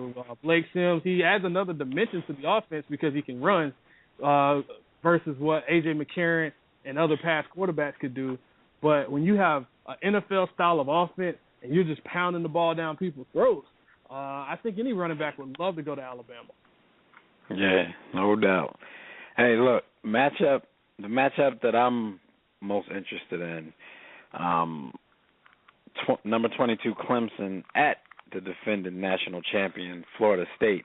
Now, it's been some interesting things going around because Clemson, they were kind of taking some things that Jameis Winston said earlier in the offseason as disrespect. He tweeted a photo of Death Valley saying, it's our house. And Jameis Winston, again, is in the news for stuff that's not so good, what he jumped on the table at the student union and said. But We don't need to talk about that. What do you think about this matchup? Any chance Clemson, takes out their frustration and gets a win against number one team in the nation? Clemson wins this game if Florida State, their whole team catches the flu or catches some other kind of virus. Meningitis. Yes, meningitis or something. Sure. If they're doing what Jameis Winston was saying on the lunch table to that girl, and they get that I can't Clemson would be that girl. That's how Clemson would be that girl.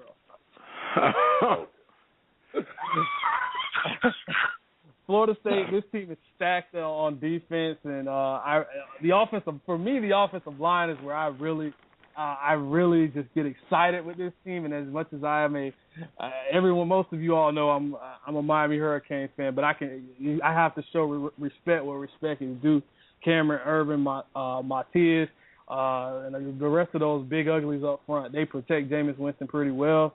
Carlos Williams is a running back actually from my neck of the woods, Davenport, Florida, who he was one of the top athletes out of Florida, and he was a safety coming out of high school, and now he's one of the top running backs in the country. Top end speed, and he plays like he runs like a safety. He's a straight line runner. He has no agility whatsoever.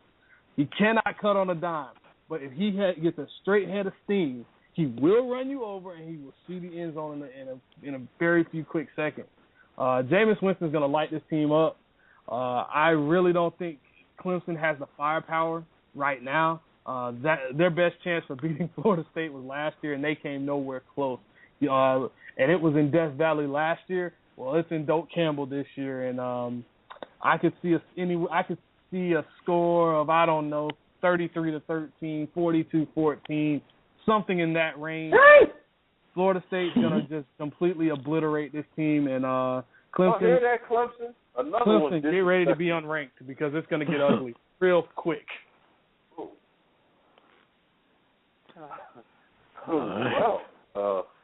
It wouldn't be Fred's segment without us bringing up the U. I don't want to talk about the U. Dad don't want to talk about the U. But we got to talk about Miami at Nebraska. Let's go, Colt Huskers! And what's up with Kevin Olsen? I heard he was getting saucy. He was on the stuff with the Kevin Olsen situation. Kevin Olsen, if the name sounds familiar, the last name sounds familiar, he is the 19-year-old brother of Panthers tight end Greg Olsen. And he just cannot stay out of trouble. This is his third suspension, twice for drugs, twice for DUI. But by the way, he didn't have not one, not two, not three. I'm channeling my inner LeBron here. Not four, but six. Six, folks. 6 fake IDs, 2 of which were not him, were actually 2 of his other teammates, actually. One being his long snapper. Yes, wow. Kevin Olsen cannot stay off of the green stuff and can't stay off the sauce, but so he's done. He actually quit the team. He had a $6,000 bond after being arrested for DUI Monday morning. He's effectively off the team. Coach Al Golden, wishes him a happy going, but he said it's not the end.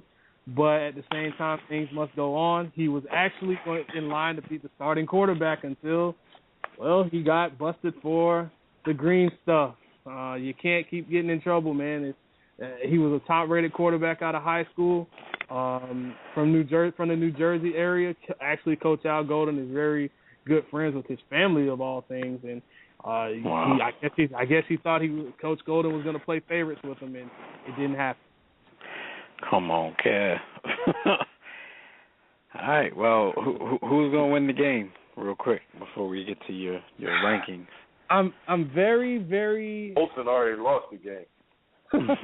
Well, Kevin Olsen never got a chance to play, so good thing about that, because I made a very sharp prediction, and I may have to bite it later, but based off of a spring game, and you never make a prediction off of a spring game, but he played terribly, and I said the Miami Hurricanes would go 7-5, based off of what I saw.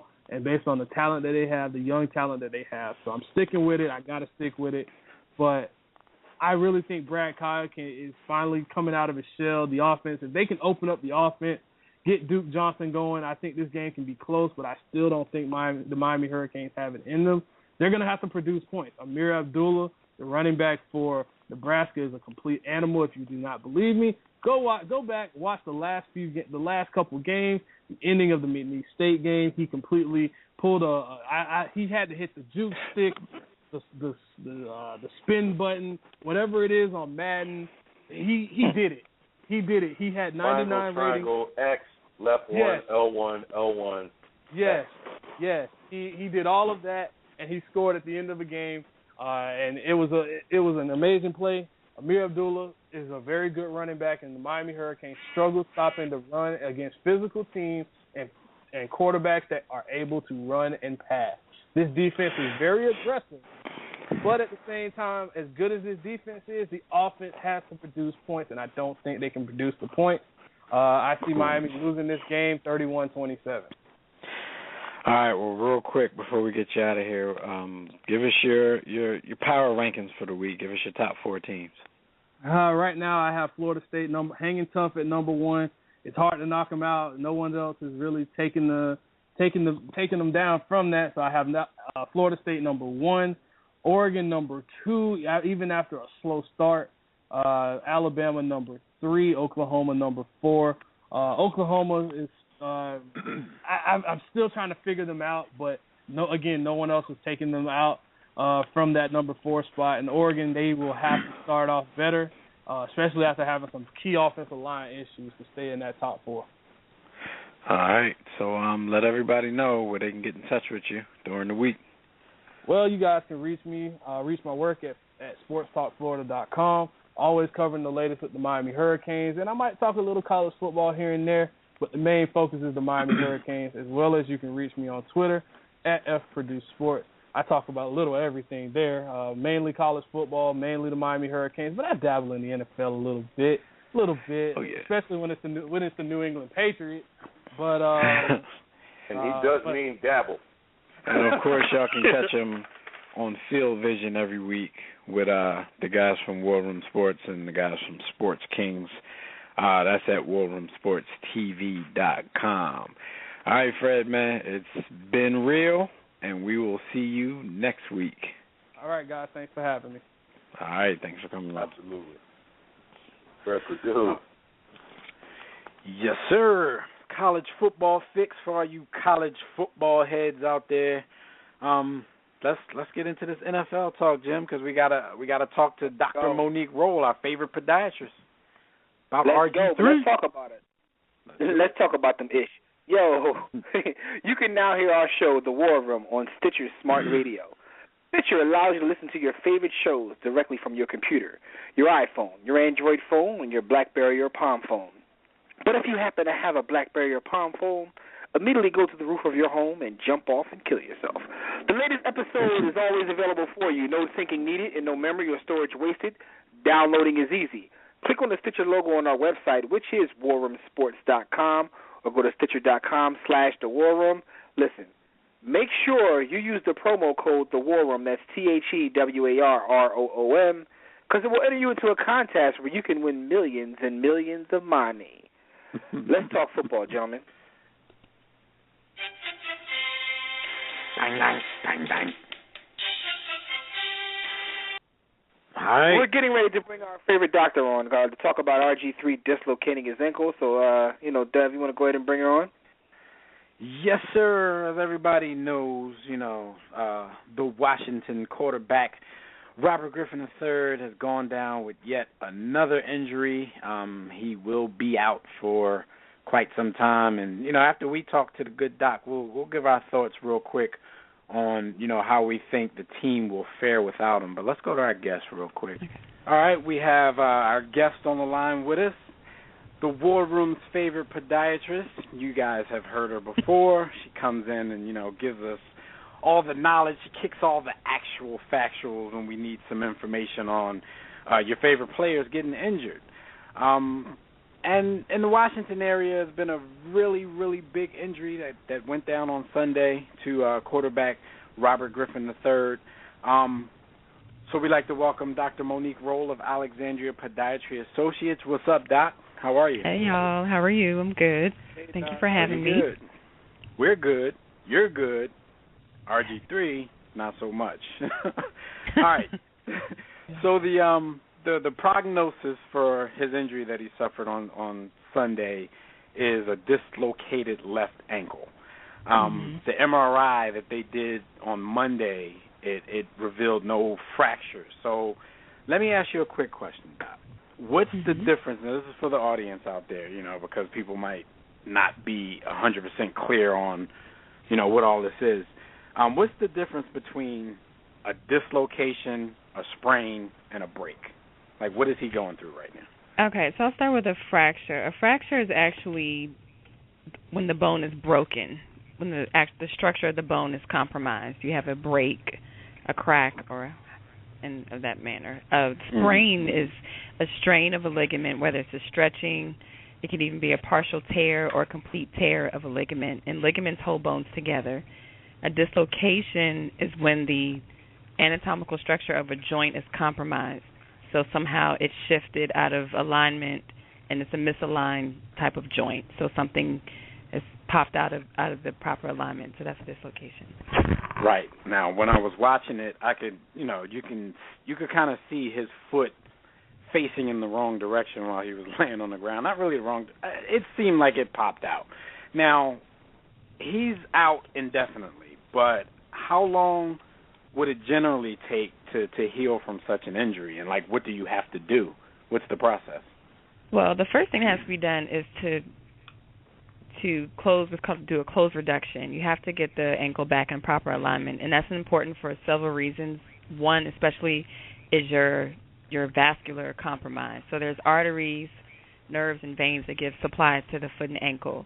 So the danger with the dislocation is to damage a blood vessel that could give supply to the foot, and that could cause the foot to go cold or numb, and you could actually end up having serious issues because of that.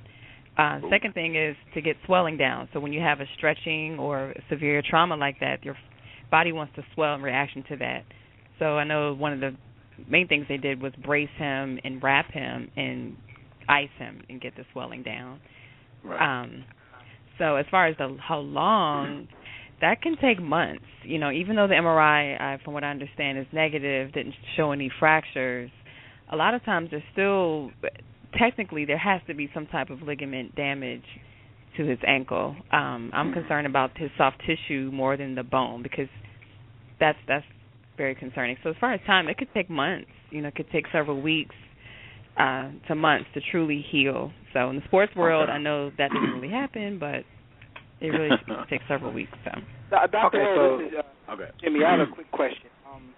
And I know this may sound like a crazy or dumb question, but what kind of, because, he's had injuries in the past.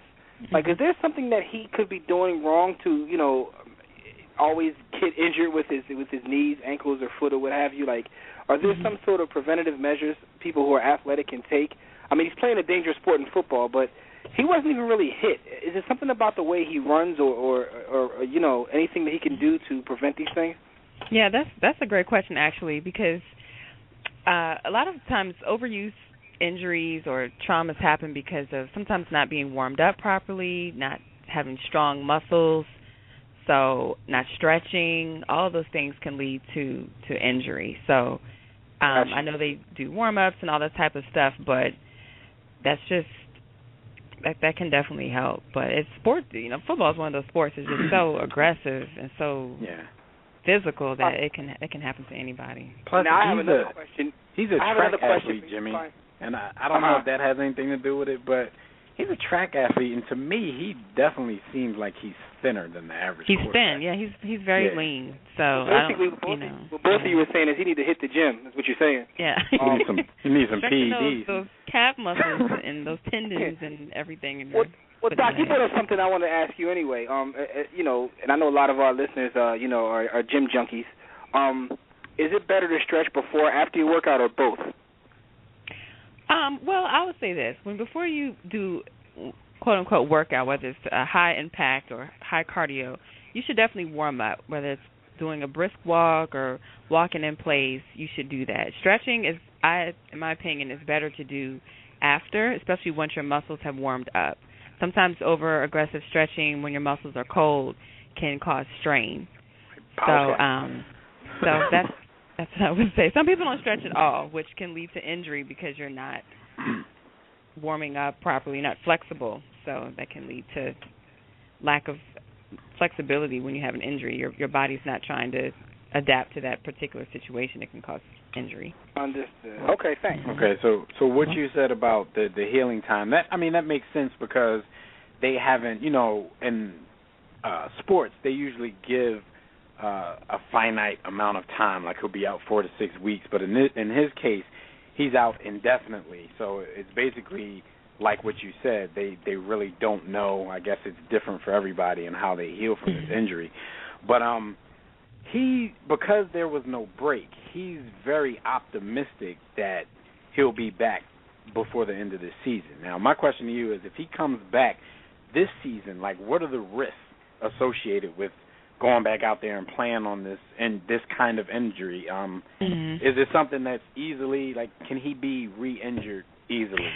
Yeah, because once you've had a dislocation that's severe like that, my opinion, I really believe there's could be some weakness or could have been some pre-existing weakness to the ankle. Most people that repeatedly sprain an ankle or even have a dislocation most likely had an inherent weakness where they've sprained several times, the ligaments didn't heal properly, so they can have what's called a lax or a very flexible ankle. So my concern is coming back too soon. Ankle sprains in general, not just dislocations, are often the most undertreated type of injuries. A lot of people just ice it down, throw on a brace and just go back to playing sports and don't really allow time and physical therapy and all the things that they really need. He's a high-level professional athlete, so I'm sure he'll get all that he needs. But that is a concern, going back too soon and re-injuring the ankle. I'm sure they'll have him in a brace or some preventative measures, taping and all of that. So. Okay. Yeah, because that's what we're taught. And I know Jimmy can attest to this. It seems like when you grow up playing sports, for some reason, an ankle sprain, and we know, if you're joining us late, we're talking with Dr. Monique Roll of Alexandria Podiatry Associates. We're talking about RG3 and his ankle. I'm referring to a sprain right now. We all know his ankle is dislocated, but when we talk about sprains, like growing up, that's definitely undertreated. It seems like it doesn't get taken that seriously. Like, okay, you roll your ankle, you sprain your ankle, throw some ice on it, wrap it up, and let's go back out there. And, I've been a victim of that. You say a lot of people don't take the time to do the therapy and stuff like that, and I've gone back and played on an ankle and made it that much worse, and then made my resulting hospital bill that much more expensive when I finally did settle down and, end up getting treatment. So I understand exactly what you're saying.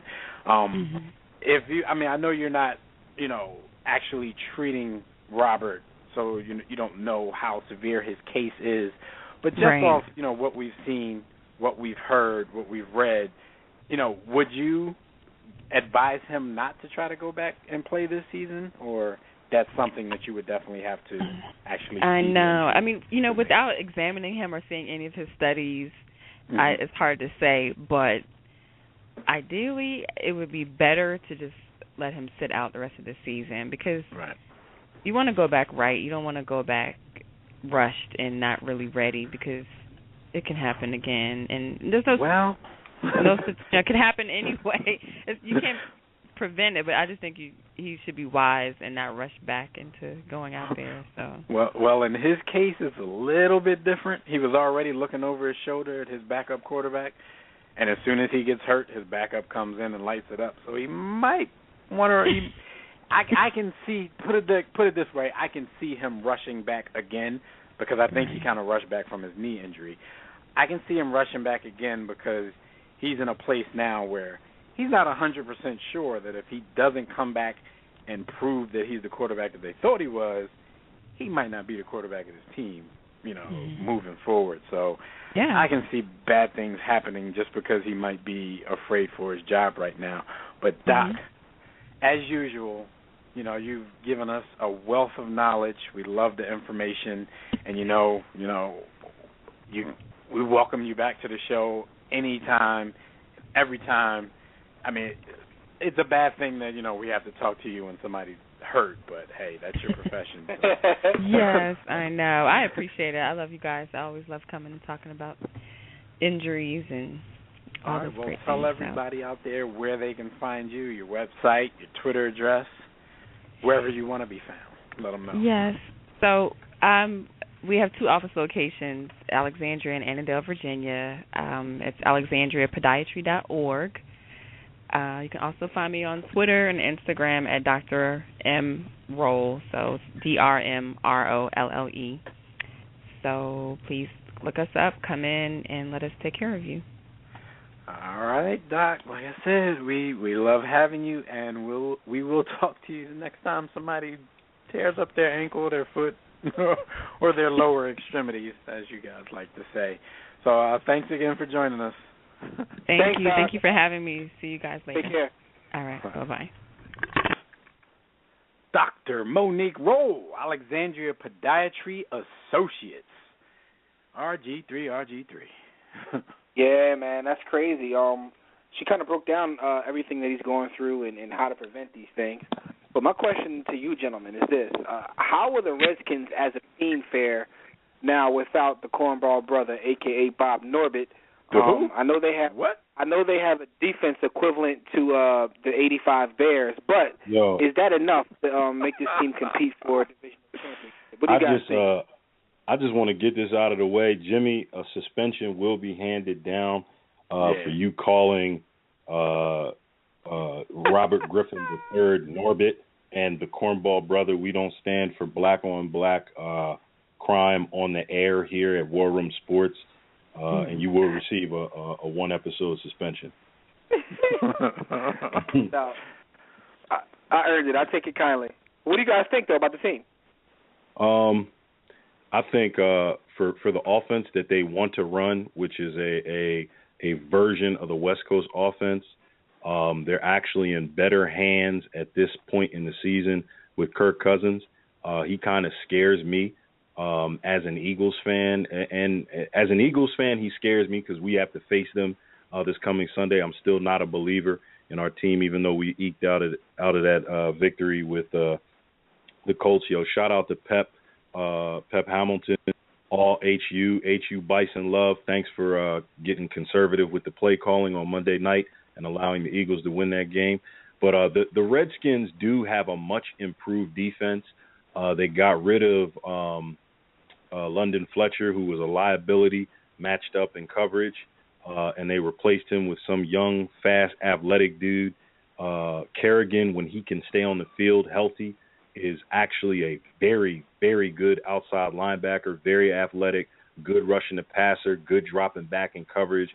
Arakpo isn't what they think they drafted him to be, but he's better than he's nowhere near a bust. He's very good. And I think with Kerrigan on the other side, you're going to see double-digit sack production from him.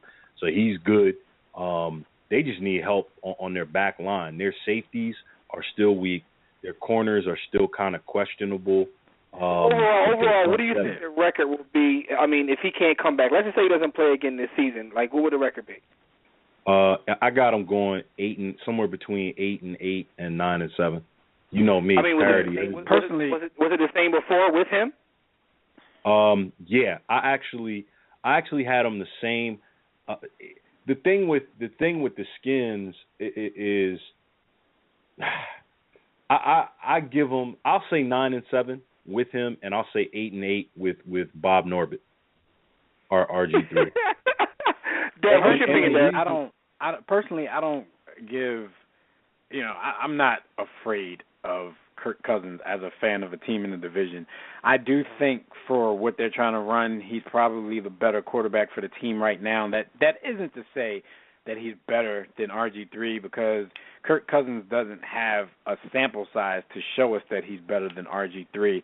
But what we do know is, the offense looks smoother because he gets the ball out quicker. He's more suited to be that pocket passer that Jay Gruden is looking for. RG3, on the other hand, was going through another developmental year anyway, learning a new offense, kind of learning how to be the pocket passer that he wants to be before everybody starts complaining. It's not that they're trying to change him. This was he and his father who said this is what he wanted to be. So the fact that he's not that yet, this is going to be another developmental year. I don't really see Kirk Cousins as a scare and a threat to bring them a bunch of wins. But like I said, I think the offense will run smoother, and the defense has looked pretty good so far. So, I mean, we'll see how it goes. They're equivalent to the 85 Bears. Yeah, that's what I heard on the radio station. They're the 85 Bears. I heard that they were a week away from needing a defensive nickname. People tripping. But Dev, I don't know. I don't think the team's going to be any different in the win-loss column. I don't know. They might, because he but is you know better what? for the team. They might be. To your point, though, the point that you just made, if you take the name off of the back of the jersey and you're not necessarily counting athleticism, what do you need in the West Coast offense?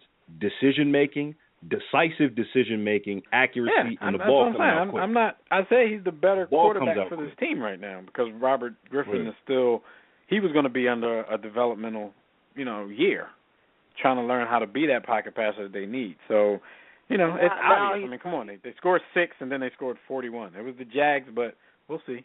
I was about to say, they also played the Jags. But listen, though, what's that new name for the Jags?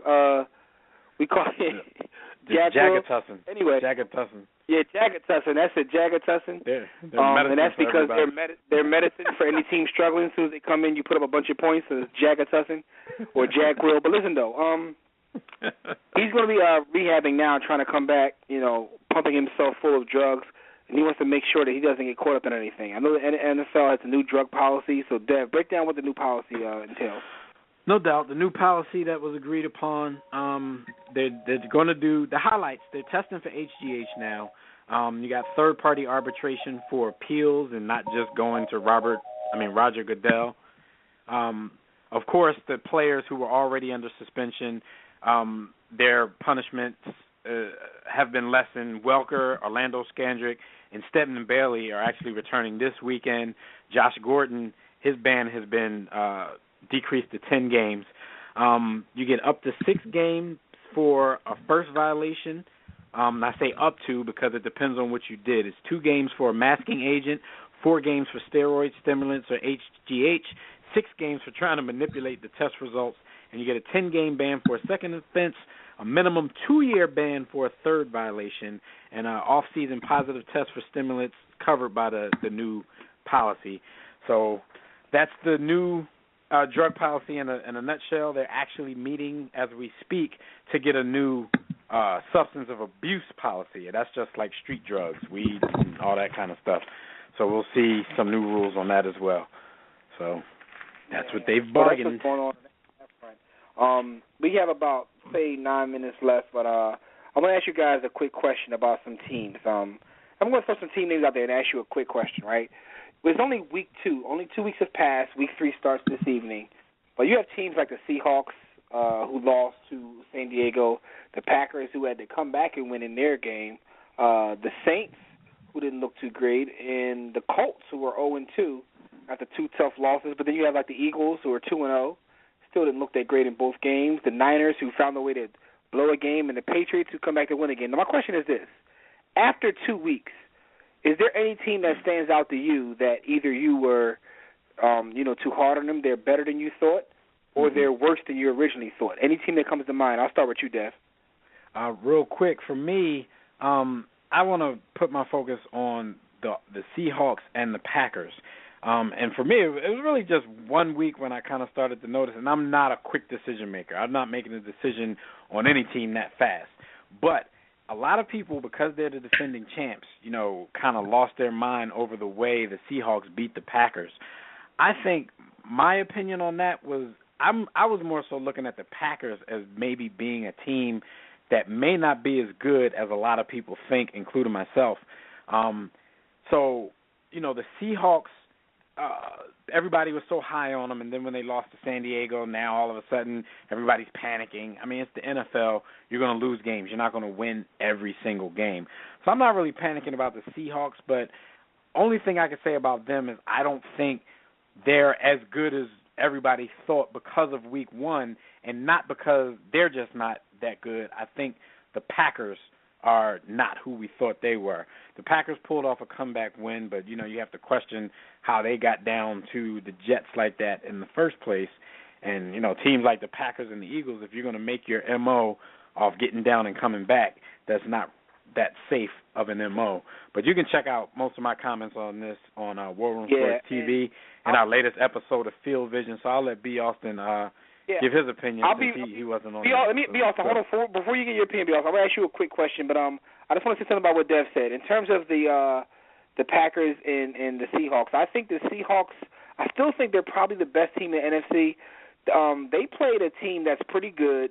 They played on the road. And, the thing is, they're not going to win every game. I still think the Seahawks are a good team overall. Now, in terms of the Packers, that first game, they killed themselves, in my opinion. With a couple penalties and a couple injuries, they could have beat the Seahawks. Now, I still think it's a long season. I think the Packers and the Seahawks both will be two of the teams standing at the end. B. Austin, I want to ask you specifically about the Philadelphia Eagles and the Colts. Because the Colts are now 0-2 after two tough losses. They played two good teams, and the Eagles are 2-0 but had to come back twice. And, Rob, I'm going to get you on for a second to talk Eagles, but let me hear what B. Austin to say about the Eagles and the Colts. I think that the Colts are a team with a world-beating talent at quarterback who's still developing. They run a pretty conservative offense just based on the personnel that they have. And they need to open that offense up a little bit because they don't have a defense at this point that can hold. Now, listen, it's 2 weeks, but are they in trouble?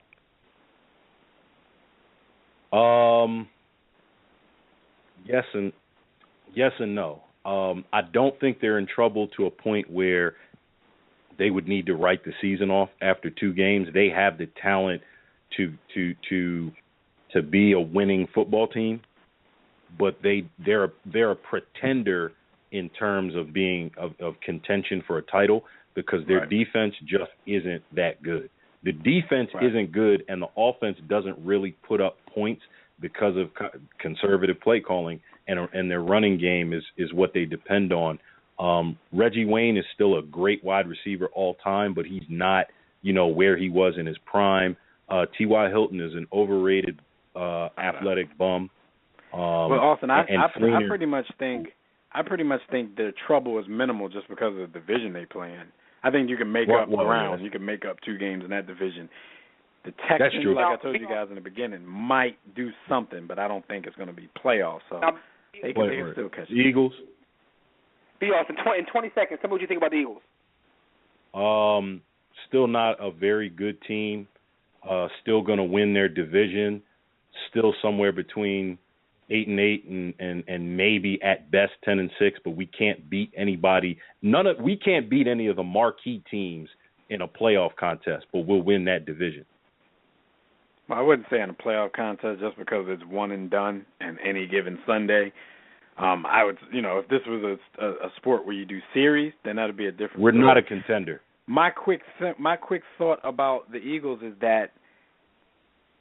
Because I'm always pessimistic about my team, but if you think about all the points that they're leaving on the field because they can't score in the red zone, the prospect is scary if they can get that together about how this team, they're still leading the league in scoring and can't score in the red zone. Real quick, because we're running out of time, I want to bring the homie Rob on. Rob, you got about 25 seconds, and what I want to bring you on and ask you, Rob, and Rob is calling from Cali, you are an Eagles fan out there.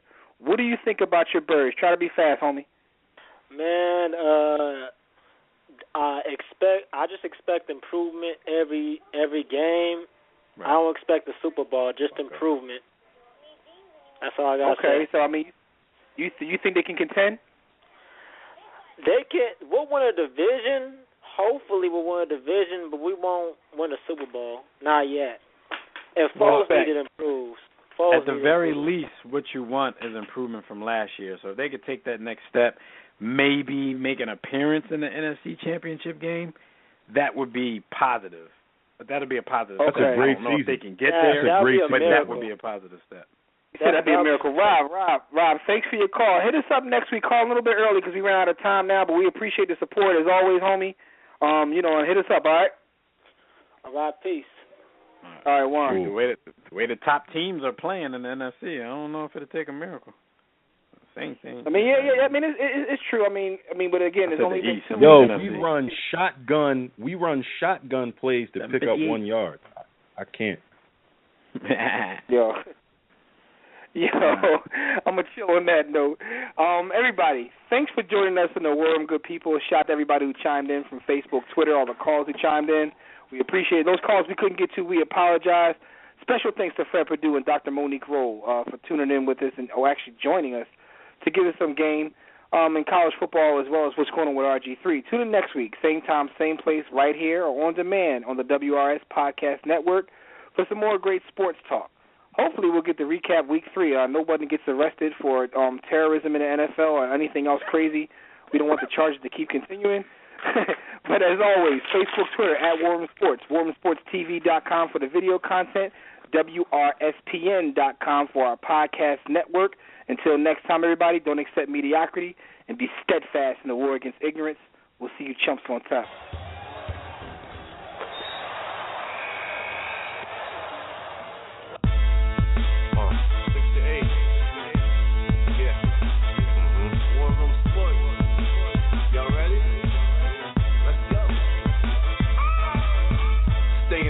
Jimmy, know the blueprint. Every Thursday, 6 to 8, they do this. Shout out to Dez, PJ, B. Austin, Doc Bay on replay. WarRoomSports.com. Get that mobile app. It's knocked out. 323-140012. They be going and you sensitive, then oh well. Physical podcast, let's talk sports.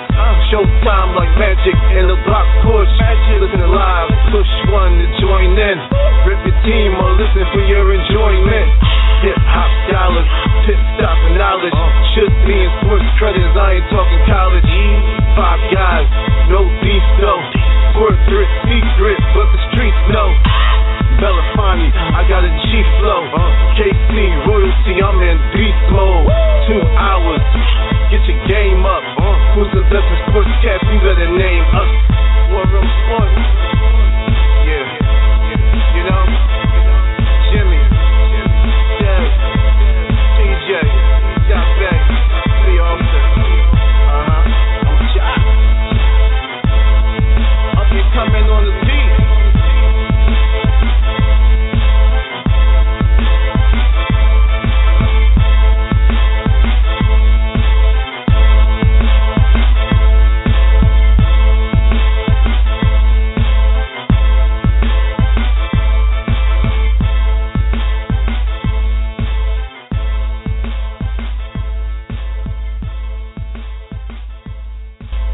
War Room Sports, www.